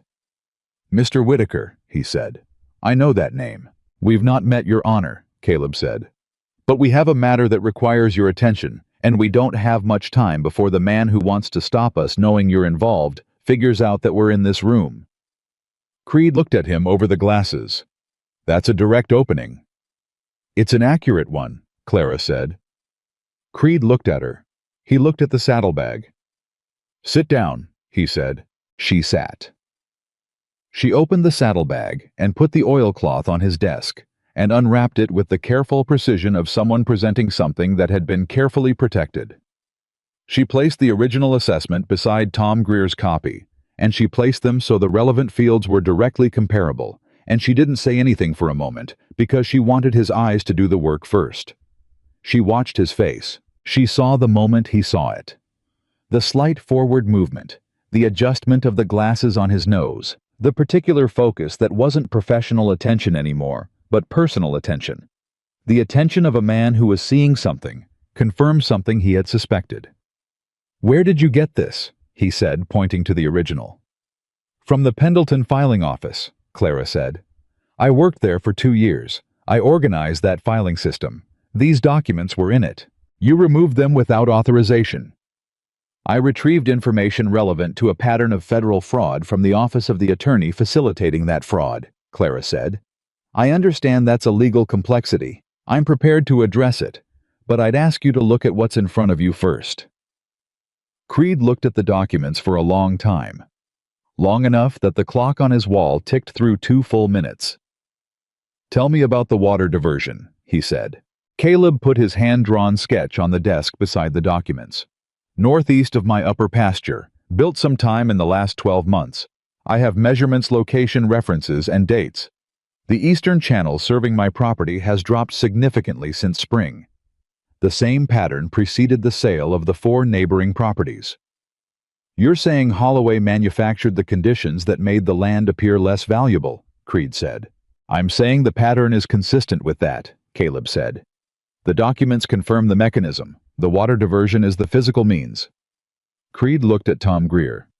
You're the Greer who sold the north parcel in March. Yes, sir, Tom said. He told his story. He told it exactly as Clara had asked him to, plain sequential without embellishment. What they showed him, what they said, what he signed, what he received, what he understood afterward when it was too late. Creed listened without interrupting. He made notes on a sheet of paper beside his elbow, and Clara watched the notes and understood from their shape that he was not writing observations, he was writing a plan. When Tom finished, Creed put his pen down. Mr. Holloway has a great many friends in this territory, he said. I'm aware, Clara said. He has the Territorial Land Board partially in his pocket, Creed continued. He has 2 of the county commissioners. He has Garrison Pendleton, who is one of the more capable land attorneys in this region. He looked at Clara directly. What he does not have is a federal case, and this, he tapped the documents, is a federal case. Clara felt something release in her chest that had been held tightly for 3 days. If I initiate a federal inquiry, Creed continued, it goes over the heads of everyone Holloway has bought locally. The land board, the county commissioners, all of it becomes irrelevant. Federal marshals handle the investigation. Federal court handles the proceedings. How long? Caleb said. To initiate the inquiry, I can file the papers today. Creed looked at him. To complete the investigation and bring charges. That's not my timeline to give you. Could be months. Could be longer. And in the meantime, Clara said, Holloway knows we came here. Yes, Creed said. He'll move against the ranch, she said. Against Caleb's property, his supply lines, his credit. He's already started. Creed was quiet for a moment. He looked at the documents again. He looked at Caleb. Are you willing to stay on that property through whatever he does to make it difficult? Yes, Caleb said. Creed looked at Clara. And you? Clara met his eyes. I spent 3 years being told to mind my place by people who profited from my compliance, she said. I have no intention of minding my place in this matter. Creed held her gaze for a moment.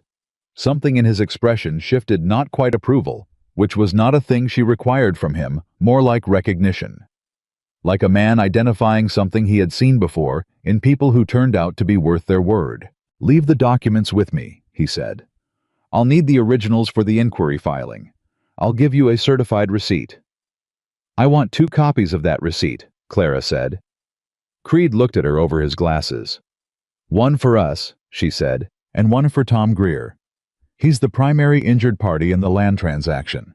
His name should be on the record from the beginning. A pause. Then Creed said, Agreed. He wrote the receipts himself, certified them with his seal, and handed them across the desk. Clara read hers before she took it. It said exactly what it should say.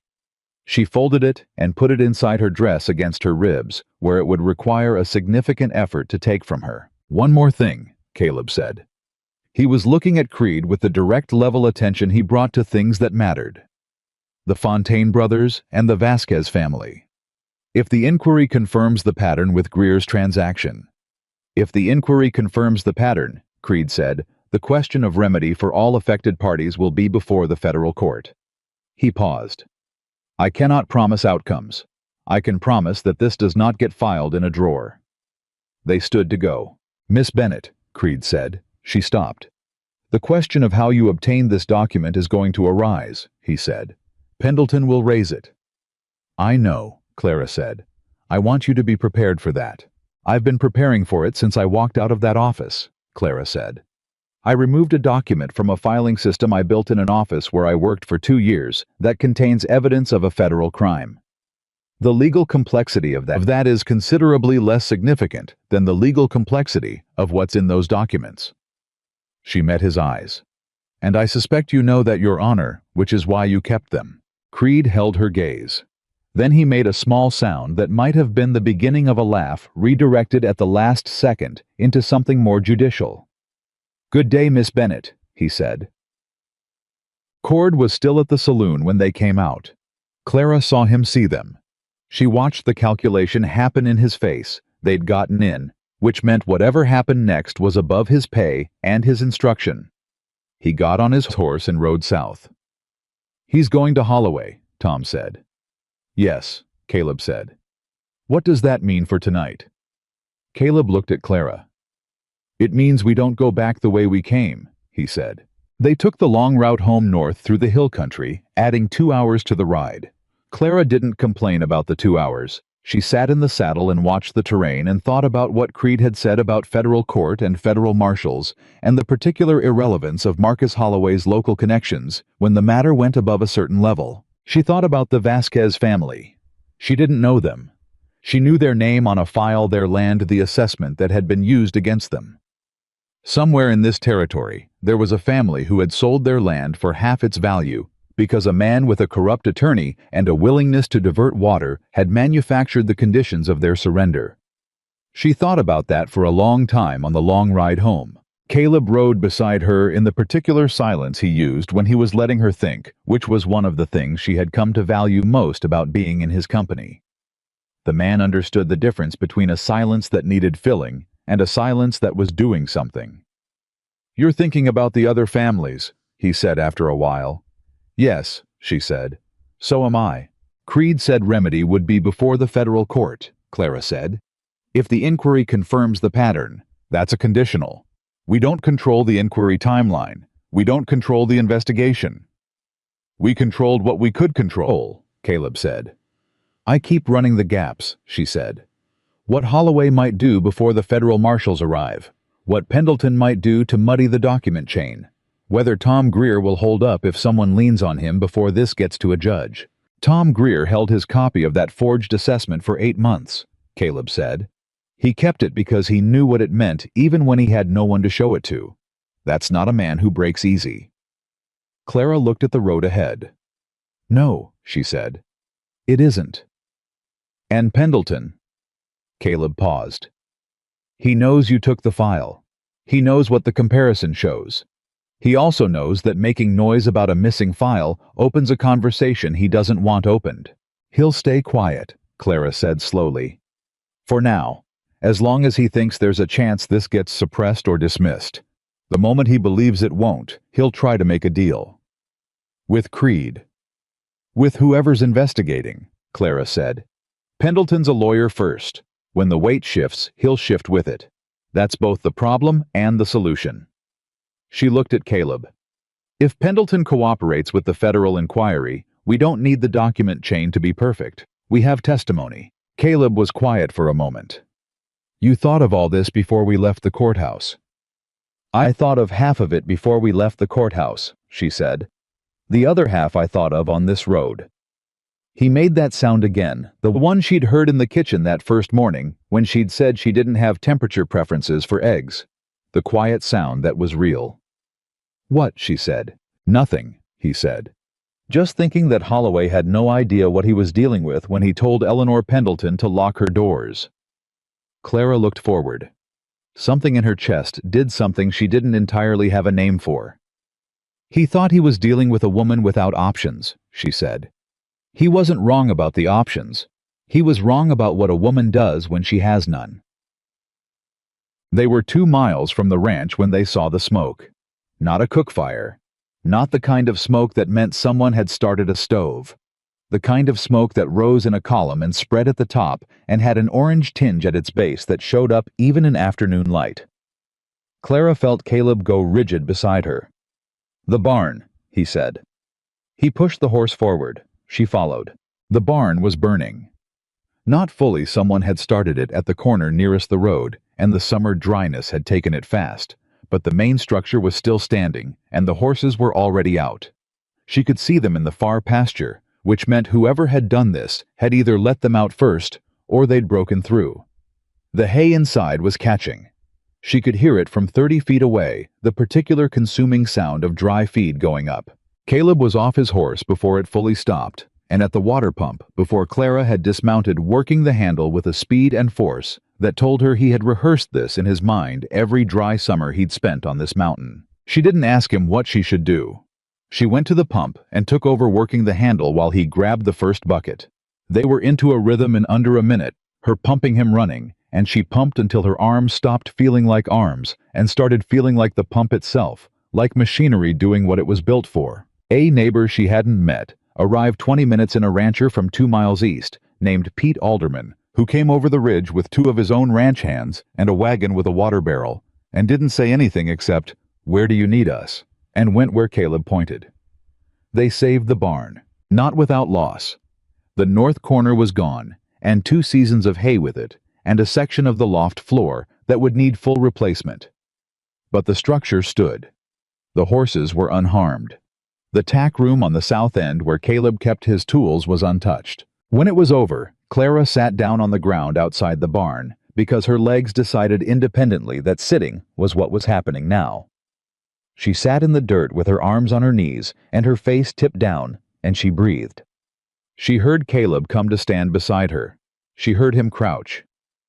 "You all right?" he said. "My arms don't exist anymore," she said into her knees. "They'll come back," he said. She lifted her head. He was crouching beside her at eye level, and he was looking at her with the expression she had learned over 2 weeks on this mountain, the one that was not pity and not worry, and not the careful management of a fragile thing. It was the face of a man who was looking at a person he respected and was concerned about. "I'm all right," she said. "I know," he said. Pete Alderman came around the corner of the barn. He was a wide, sunburned man with a direct manner and the unhurried delivery of someone who had lived long enough to know that most things worth saying didn't need rushing. "It was set," Petey said. "Started at the corner same side as the road. I can see where the tinder was laid." Caleb stood up. "I know who said it." "Cord," Pete said. Clara looked at Pete. "You know him." "Know of him," Pete said. "He works for Holloway. Most of the valley knows it even if nobody says it." He looked at Caleb. "You going to say it now?" "I filed with the territorial circuit judge in Marble Falls today," Caleb said. "Federal inquiry into land fraud and document forgery. We had evidence." Pete was quiet for a moment. He looked at Clara with an expression she hadn't expected, not the skepticism she'd braced for, but a kind of settled respect. "Tom Greer talked," Pete said. "Tom Greer helped make the case," Clara said. Pete nodded slowly. "Bill Fontaine's brother is working a farm outside of Teller County," he said. "I know where to reach him." He paused. "If you need more testimony, I can get him a message." Clara looked at him. "Yes," she said. "Please." "Already should have been done," Pete said with the particular tone of a man criticizing his own inaction. "We all knew something was wrong. We all kept hoping someone else would do the standing up." He glanced at Caleb. "Didn't expect it to be the woman from town who showed up in a storm." "Neither did I," Caleb said. Clara didn't say anything. She got back to her feet, her legs cooperating marginally better now, and brushed the dirt from her skirt with both hands. "We'll need to document the barn," she said. "Date, time, location of origin, physical evidence of how it was started. The same way we documented the creek diversion." She looked at Caleb. "This is retaliation for the Marble Falls filing. If we can establish the timeline we filed in the morning, the barn was set in the afternoon. That's relevant to the federal inquiry." Caleb looked at her. Then he looked at Pete. "You have a witness to the origin point." "Two," Pete said. "My boys both saw it before we started fighting it." "Then we write their statements tonight," Clara said. "All of it, signed and dated." She looked at Pete. "Would your men sign statements?" "They would," Pete said. That evening, Clara sat at the kitchen table and wrote 5 separate statements. Tom Greer's account of the transaction. Pete Alderman's account of the fire's origin. The 2 hands' accounts. Her own account of the Pendleton filing office, factual and precise, without minimization or embellishment. Caleb sat across from her and reviewed each one as she finished, which was not because she needed him to, but because 2 sets of eyes on language that was going before a federal court was simply the right approach, and he understood that. He caught one word in Tom's statement, approximately, in a place where Tom had in fact given a specific date, and she corrected it.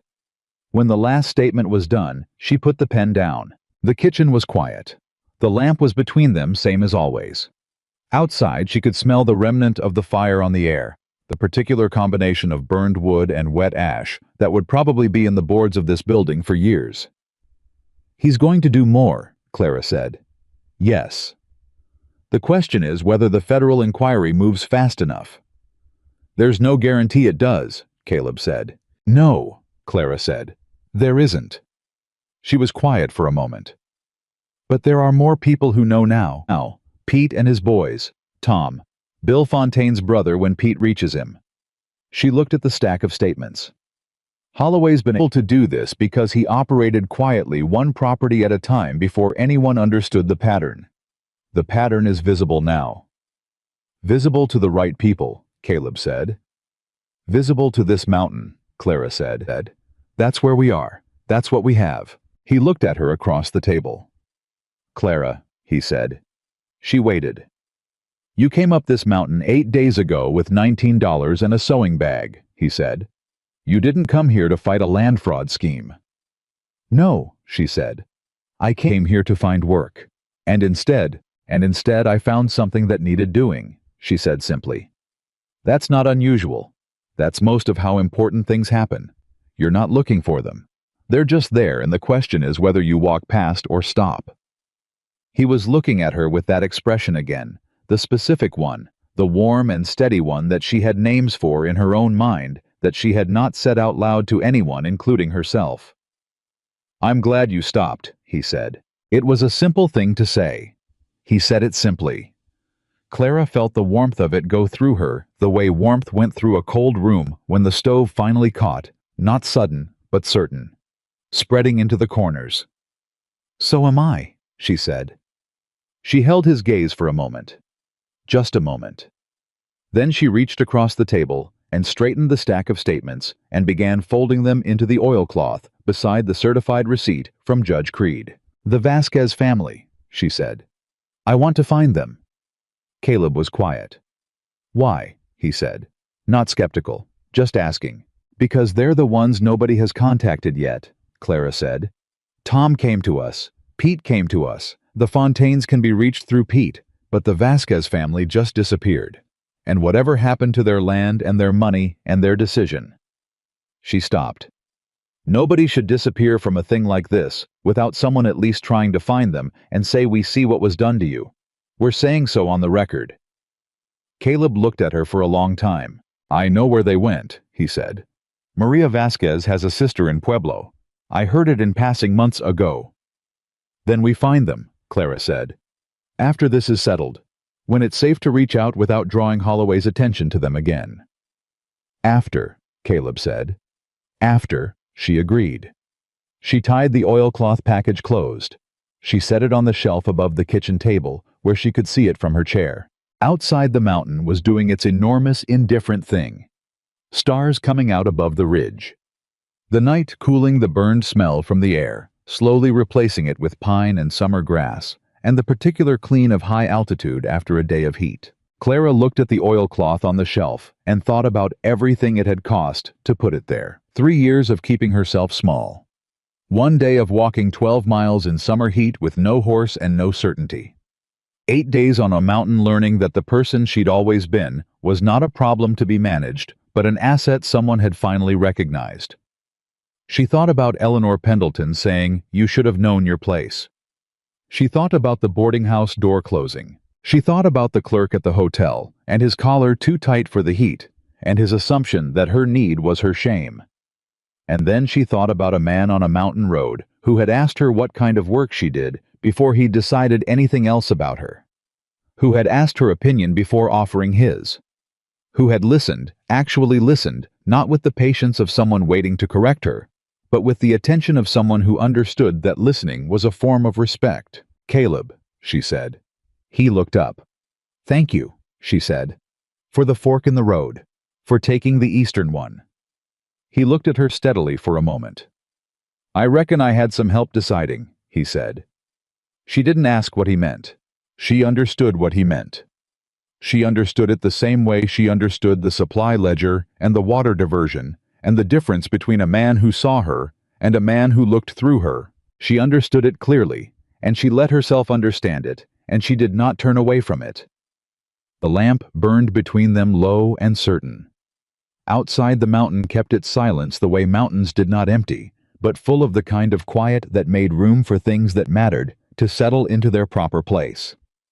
The federal marshals arrived on a Wednesday, 11 days after Judge Creed filed the inquiry papers. 2 of them. Older men experienced in the particular way of men who had spent years untangling the kind of trouble that local law couldn't or wouldn't touch.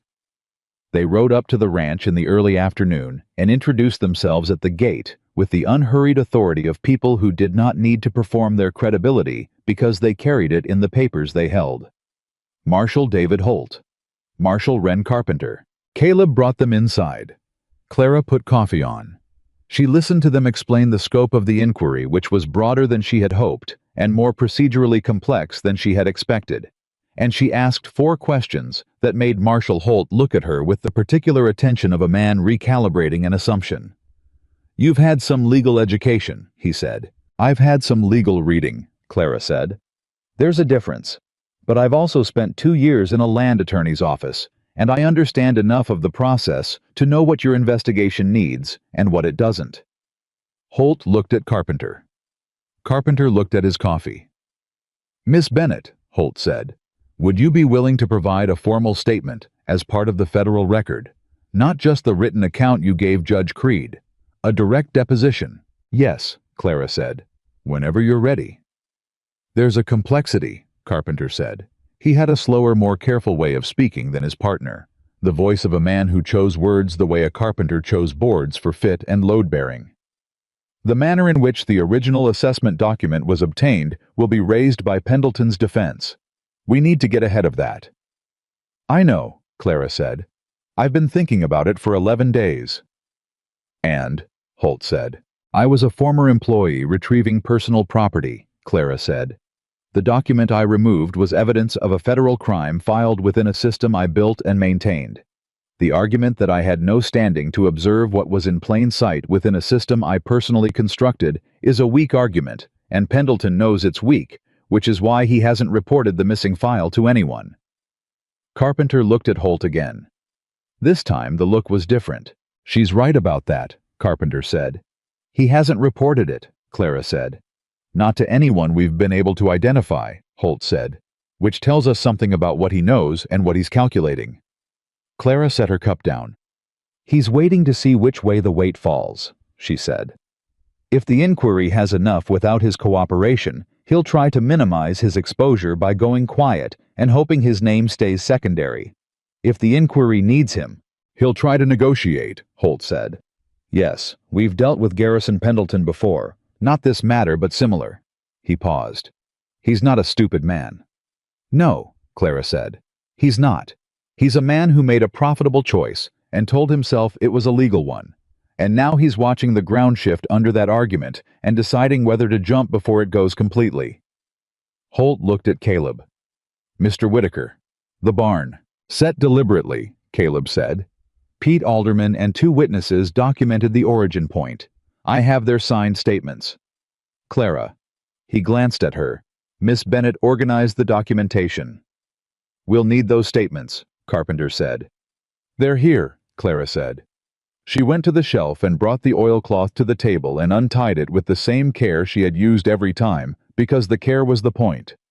The care was what made something last. She laid the statements out. Then the original assessment. Then the copy from Tom Greer. Then the creek diversion sketch with its dates and measurements. Then the certified receipt from Creed. Holt and Carpenter looked at the full spread of it for a long moment.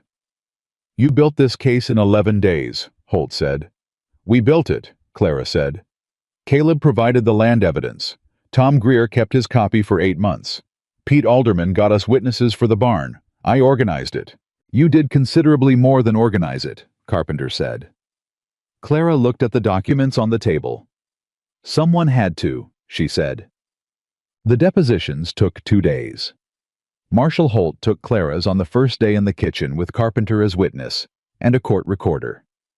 Holt had brought from Marble Falls a young woman named Edith, who wrote at a speed that suggested she had been doing this since she was old enough to hold a pen, and had strong opinions about people who spoke unclearly.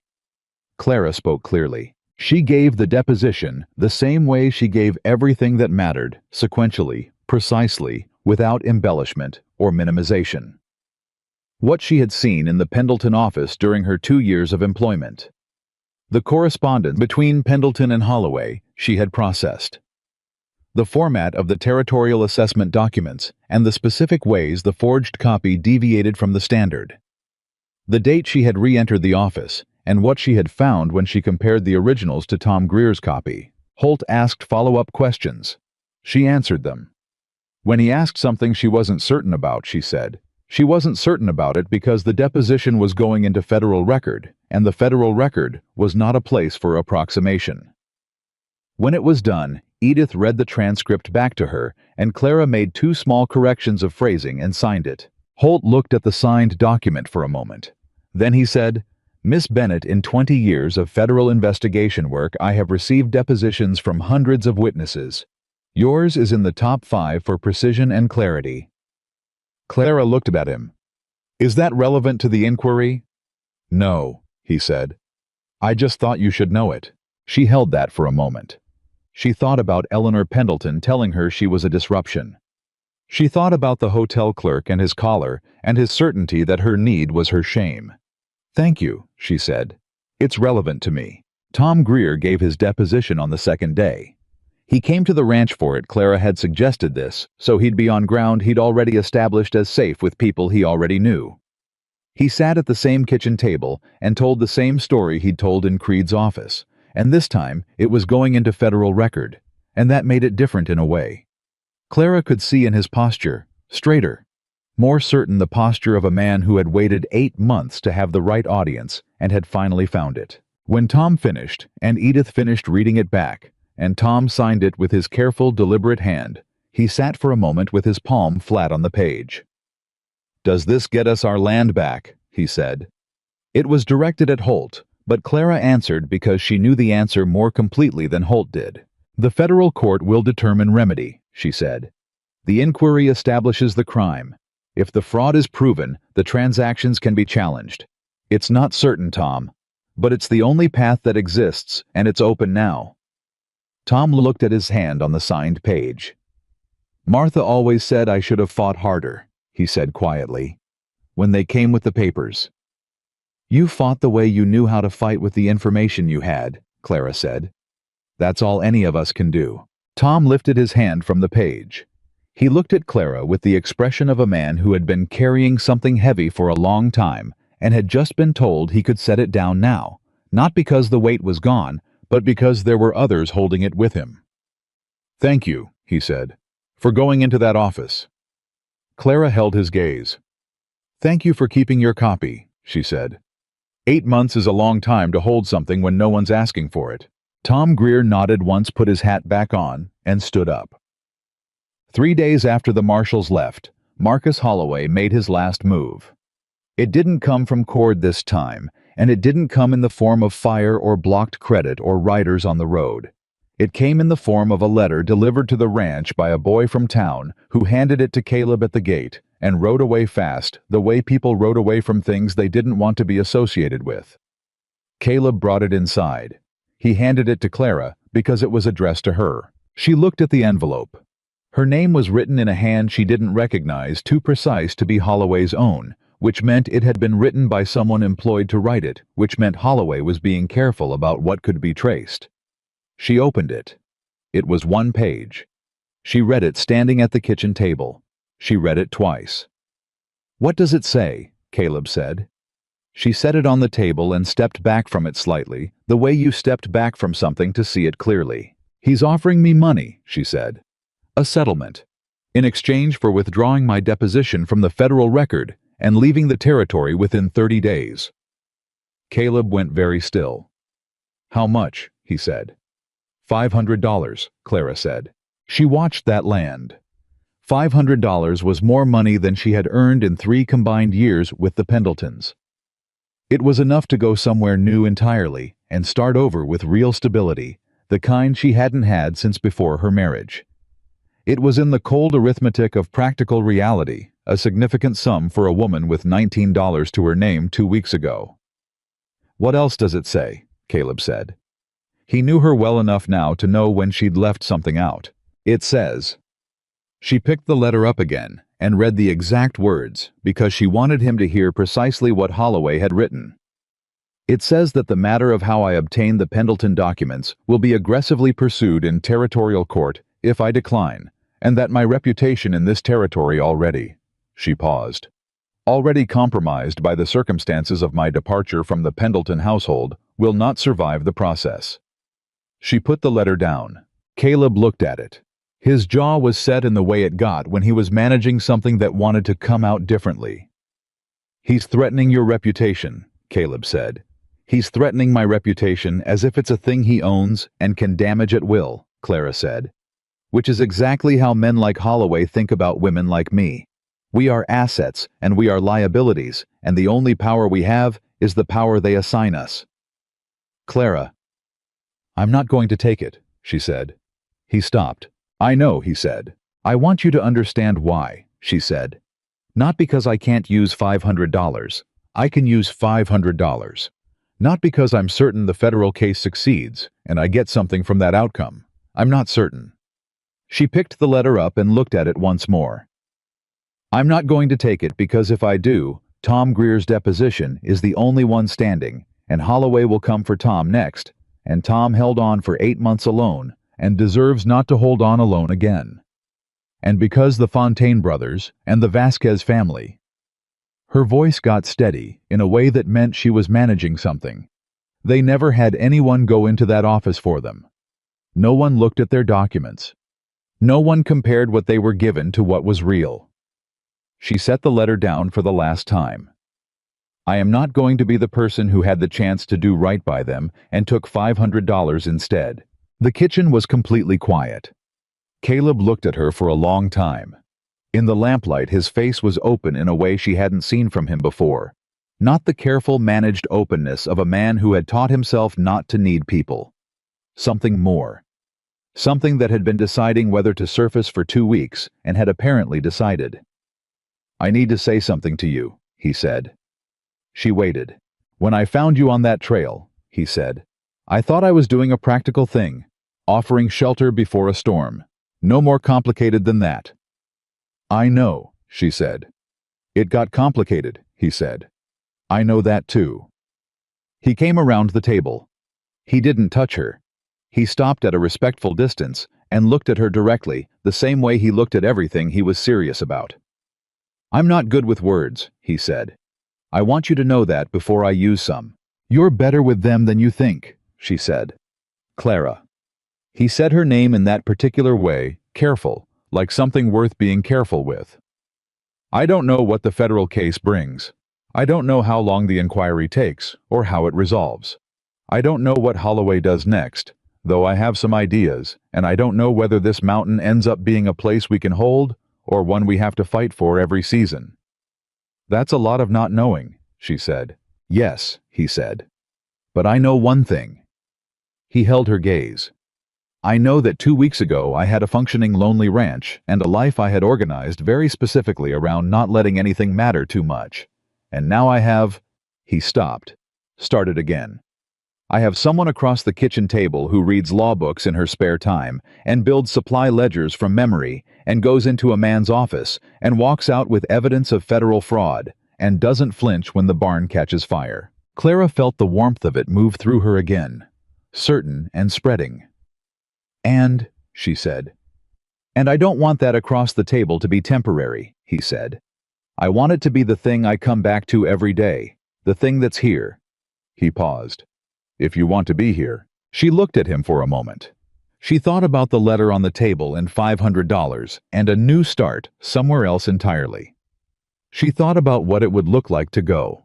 A woman with money and prospects and no one to answer to, and no burned barn and no federal inquiry and no dangerous man who had decided she was a problem. She thought about what it would look like to stay. "Caleb," she said, "I spent 3 years making myself small because the people around me were more comfortable with my smallness. I spent a marriage making myself smaller still. She held his gaze. The first time in a very long time that I felt like the full size of who I actually am was when you asked me what kind of work I did instead of deciding. He held perfectly still. I'm not staying because I have nowhere else to go, she said. I have somewhere else to go. I have $500 being offered to me to go there. She looked at him directly. I'm staying because this is where I want to be. This mountain, this ranch, this, she stopped and then said it, this partnership. Something in his face went to a place she hadn't seen before. Not surprise. He was past surprise with her. It was more like the expression of a man who had been holding his breath for 2 weeks and had just realized he could stop. He reached out and took her hand. Just her hand, just held it the way a man held something he'd been worried about losing. All right, he said, quietly. Certainly. All right, she said. The letter went into the fire that evening. Not with ceremony. Clara simply folded it once and put it in the stove, the way you put anything in the stove that had served its purpose and needed to be done with. The next morning, she wrote a response to Holloway's attorney, declining the settlement, citing her ongoing cooperation with the federal inquiry and her intention to remain in the territory. She kept it 3 sentences long. There was nothing more that needed saying. Caleb mailed it from the feed store in town.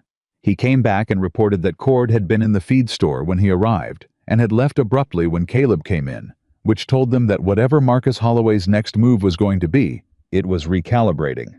Good, Clara thought. Let it recalibrate. 2 weeks after the marshals departed, Pete Alderman rode up to the ranch with Bill Fontaine's younger brother Robert in tow, a quieter man than she'd expected, compact and careful with the specific careful quality of someone who had learned not to make himself a target. He sat at Clara's kitchen table, and he told her what had happened to his family's property, and she wrote it down with the same precision she brought to everything, and when he was done, she said, "This goes into the federal record," and she watched something in his face change the way something changed in Tom Greer's face, that particular shift from isolated to witnessed. "Will it matter?" Robert said. "Yes," Clara said. "How can you be sure?" "Because it's on the record now," she said. And things on the record are harder to erase than things that only exist in one man's memory. She looked at him directly. "You're not the only one anymore. That matters." He nodded. He looked at his statement for a moment after she slid it across the table for his signature.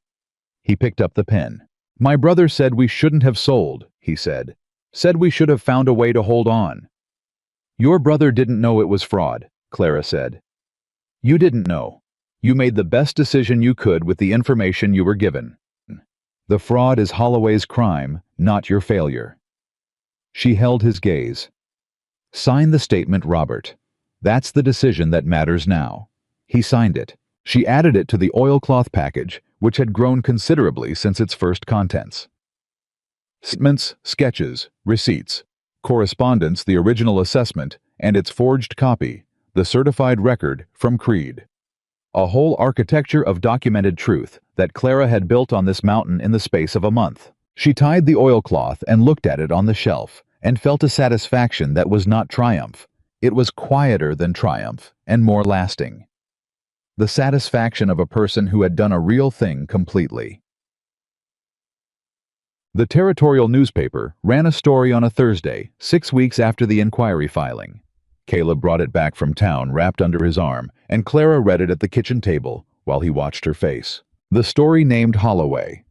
It named the inquiry. It referenced forged documents and water diversion and 4 affected properties. It did not name Clara directly. It referred to testimony from a former employee of land attorney Garrison Pendleton. But anyone who knew anything about Willow Creek would know who that meant. "It's out," Caleb said. "It was always going to come out," Clara said. "How do you feel about it?" She looked at the paper. She thought about Eleanor Pendleton reading this story over her morning coffee and understanding exactly who the former employee was. She thought about Margaret Albee at the boarding house and the 2 open doors she'd pretended weren't there. She thought about the hotel clerk with his slick hair and his comfortable certainty. "I feel like it's true," Clara said.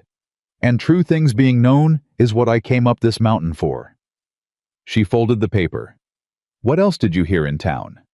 The Willow Creek General Store owner, Old Davis. He asked after you, Caleb said. He said it carefully, watching her. Asked how?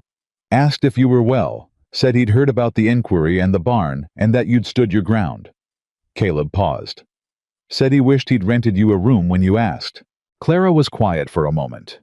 She wasn't sure what she'd expected to feel about that. What she actually felt was something simpler than she'd anticipated. Tell him I'm well, she said, and that I found somewhere considerably better than his back room. Caleb almost smiled. She could see it at the corner of his expression. I told him something along those lines already, he said. 3 days after the newspaper story, Eleanor Pendleton sent a letter. Clara opened it at the kitchen table, the same way she'd opened Holloway's letter, standing prepared without ceremony. She read it once. It was an apology, not a generous one. The language was careful in the way language was careful when an attorney had reviewed it before sending, which meant it was an apology designed to minimize legal exposure as much as to actually apologize. But it used the word wrong twice, which was more than Clara had ever expected to hear from Eleanor Pendleton, and it acknowledged that the dismissal had been handled poorly. She set it down. She thought about it for a long moment. Then she wrote back. 1 paragraph. She thanked Mrs. Pendleton for the letter, acknowledged its receipt for the record, and wished her well. That was all. Caleb read her response after she sealed it. He looked up. No anger, he said. I have anger, Clara said. I'm just not going to spend it on Eleanor Pendleton. She's not worth the expenditure. He looked at the sealed letter. Who is worth it? Holloway, Clara said. When this is over and there's a federal finding, I intend to feel quite a lot about Marcus Holloway, with appropriate intensity. She picked up the letter. Until then, I'm conserving. Caleb Whitaker put his hand over his mouth and looked at the ceiling for a moment. You're laughing, Clara said. I am not, he said in the voice of a man who absolutely was. Caleb. I'm thinking, he said, very intensely, about something else entirely. You are the worst liar I have encountered, Clara said. He dropped his hand. He was in fact laughing quietly, genuinely, the way he laughed when something caught him completely off guard, which was the only way Clara had ever heard him laugh. It was a real sound. She had decided early on that it was one of her favorite sounds on this mountain. She was not prepared to say so out loud yet, but she thought it standing there with Eleanor Pendleton's sealed letter in her hand, in a kitchen that had become the most stable ground she had stood on in years, with a man whose laugh was real and whose word was certain, and who had asked her what kind of work she did before he decided anything else about her. She thought it clearly without apology, without the old reflex of making it smaller. The federal finding came on a morning in early September, when the mountain had just begun its first shift toward fall, and the light had that particular angle that meant summer was deciding whether to stay. Marshal Holt rode up to the ranch himself to deliver it. He handed Caleb the official document, and Caleb handed it to Clara, which Holt noted without comment. She read it standing on the porch. Marcus Holloway had been formally charged with land fraud, document falsification, and interference with territorial water rights, the last of which carried federal implications that his attorney Garrison Pendleton had apparently decided were not worth defending. Pendleton had cooperated with the inquiry. His cooperation had been the final piece that collapsed Holloway's legal defense. The transactions involving the Greer-Fontaine and Vasquez properties were under federal review for remedy. The water diversion on Caleb's eastern channel was ordered removed within 30 days under federal mandate. Clara read to the end of the document. She read the last paragraph twice, then she lowered it. Well, Caleb said. She handed him the document and walked to the edge of the porch and stood there for a moment, looking at the mountain, at the enormous, indifferent, beautiful mountain that had given her the room to stand up straight. She heard Holt say something to Caleb behind her. She heard Caleb respond. She heard Holt's horse move away down the road. She heard Caleb come to stand beside her. Tom gets to go home, she said. Her voice was even. She was managing something and not managing it entirely. Sounds like, Caleb said, the Vasquez family. She stopped, started again. The federal review for remedy doesn't guarantee their land back. You understand that.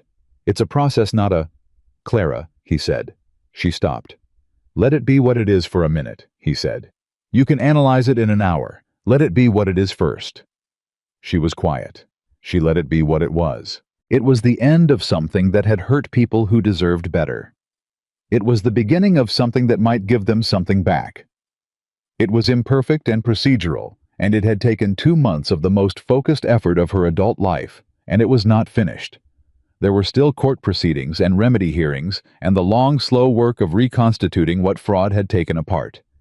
But it was real. It had happened. It was on the federal record in language that could not be unmade. I need to write to Maria Vasquez, she said. I know, Caleb said. This afternoon. And Tom needs to hear from us directly, not through the courts. I'll ride to Whitmore tomorrow. She turned to look at him. He was standing beside her the way he stood beside her in all things, now not in front of her, not behind her, beside. You know what I want to do, she said. Tell me anyway, he said. I want to open a workshop, she said. In town. Something small to start.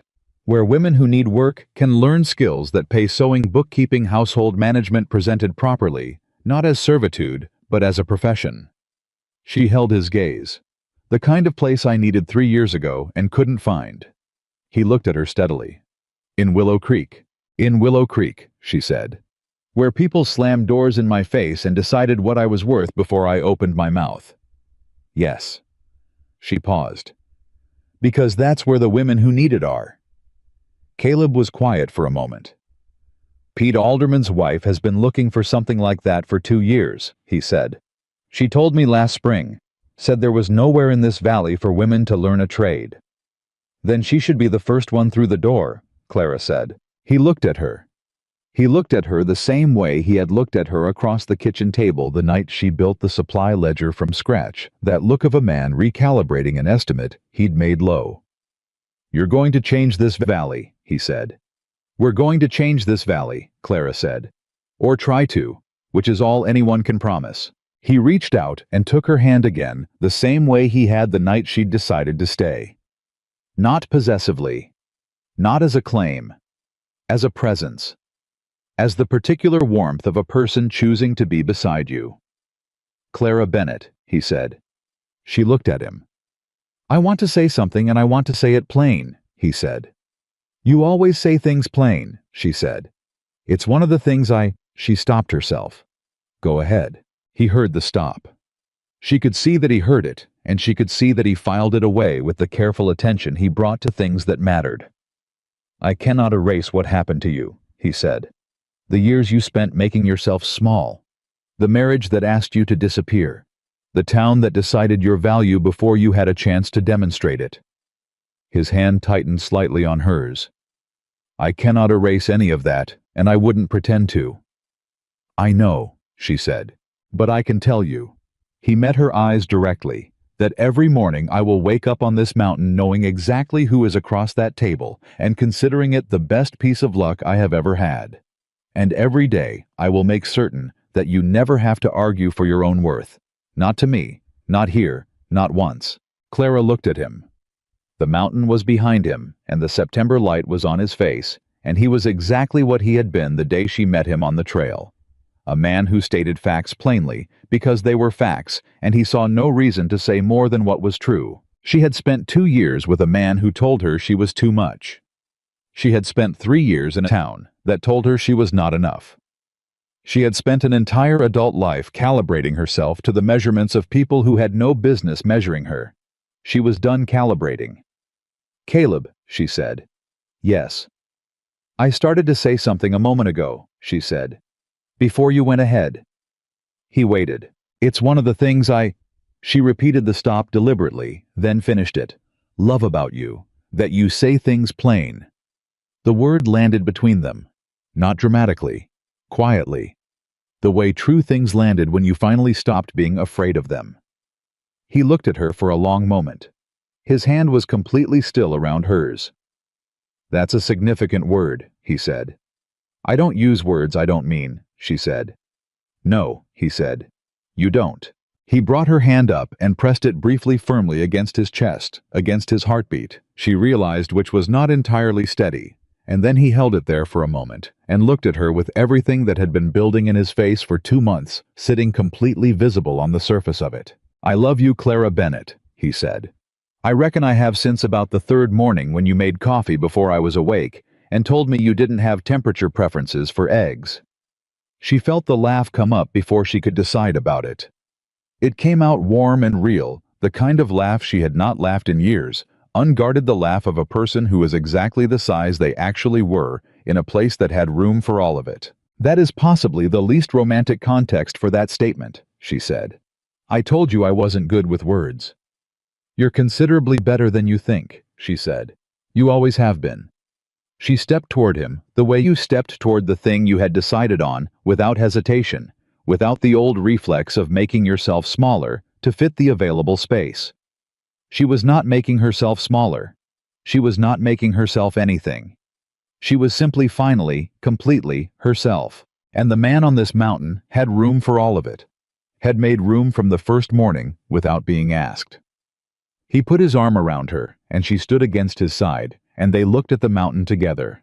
The enormous, indifferent, endlessly patient mountain that had been here before Marcus Holloway, and would be here long after the federal proceedings concluded, and the remedy hearings ended, and the slow work of rebuilding took whatever time it needed to take. The mountain did not care about any of it.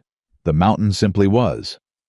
But here on the porch of a ranch that had nearly been broken, and hadn't been, with the September light coming at that particular honest angle, and the eastern channel beginning to run clear again, now that the diversion had been removed. Clara Bennett understood something she had been working toward for years without having the name for it. A place was not a place because of its geography. It was not a place because of its history or its legal standing, or what a territorial court said about who owned what. A place was a place because someone had chosen it, deliberately, with full knowledge of its difficulty and its cost and its imperfection. Because it was real, and it was theirs, and they had decided to stay. She had chosen this mountain, not because she had nowhere else to go, she had somewhere else to go. She had a declined settlement, and a standing in the federal record, and a reputation that no longer needed anyone's management, and she could go wherever those things could carry her. She stayed because this was where she wanted to be. Because the work here was real work that mattered. Because the people here, Caleb Pete and his wife Tom Greer, Robert Fontaine, the women who would come through a workshop door she hadn't built yet, were people worth building something alongside. And because this man beside her, this quiet, plain-spoken, infuriatingly competent mountain cowboy, who had taken the eastern fork of the road for no reason he could cleanly explain, had looked at her on a trail in a summer storm and seen exactly what she was. Not a problem. Not a burden. Not a woman of questionable character. A person. Complete and capable, and worth the full, honest attention of another person's regard. She turned her face up to the September light. Clara Bennett had walked out of a boarding house with $19 and no room, and the specific exhaustion of someone who had been told what they were worth by the wrong people for too long. She had walked 12 miles in summer heat and collapsed near an abandoned mining trail and been found by a man who asked the right questions. She had built a supply ledger and documented a water diversion and walked into a law office and walked out with evidence and ridden hard to Marble Falls and given a deposition that Marshall Holt called one of the finest he had received in 20 years, and she had declined $500 and stood in the ash of a burned barn and kept going. She had done all of it, not because someone saved her, not because a man with broad shoulders and a good horse had ridden in and fixed what was broken, because she had always been capable of doing it, because the capacity had always been there waiting for a place with enough room for her to stand up straight and use it. Caleb had not given her that capacity. He had simply finally gotten out of her way so she could find it herself. That was the difference. That was the whole of it. And it was everything. Behind them the kitchen was warm. The supply ledger was on the shelf beside the oilcloth, which was considerably lighter now that the documents had gone to the federal court. The coffee pot was on the stove. The second cup, the one that had appeared on the shelf about a week into her stay without comment, without ceremony, simply there sat beside the first one. Both cups, on the same shelf. Clara Bennett looked at the mountain and felt the full, unmanaged weight of who she was settle into her bones like something coming home. "All right," she said softly. "All right," Caleb said. And on the mountain in the early September light, two people who had been broken in different ways by different hands stood together on a porch they had decided to keep and looked out at everything that was still ahead of them. Not a perfect future, a real one, and that chosen freely held, honestly built on respect and partnership, and the specific courage of two people who had decided each other was worth the difficulty was more than enough. It was in fact everything worth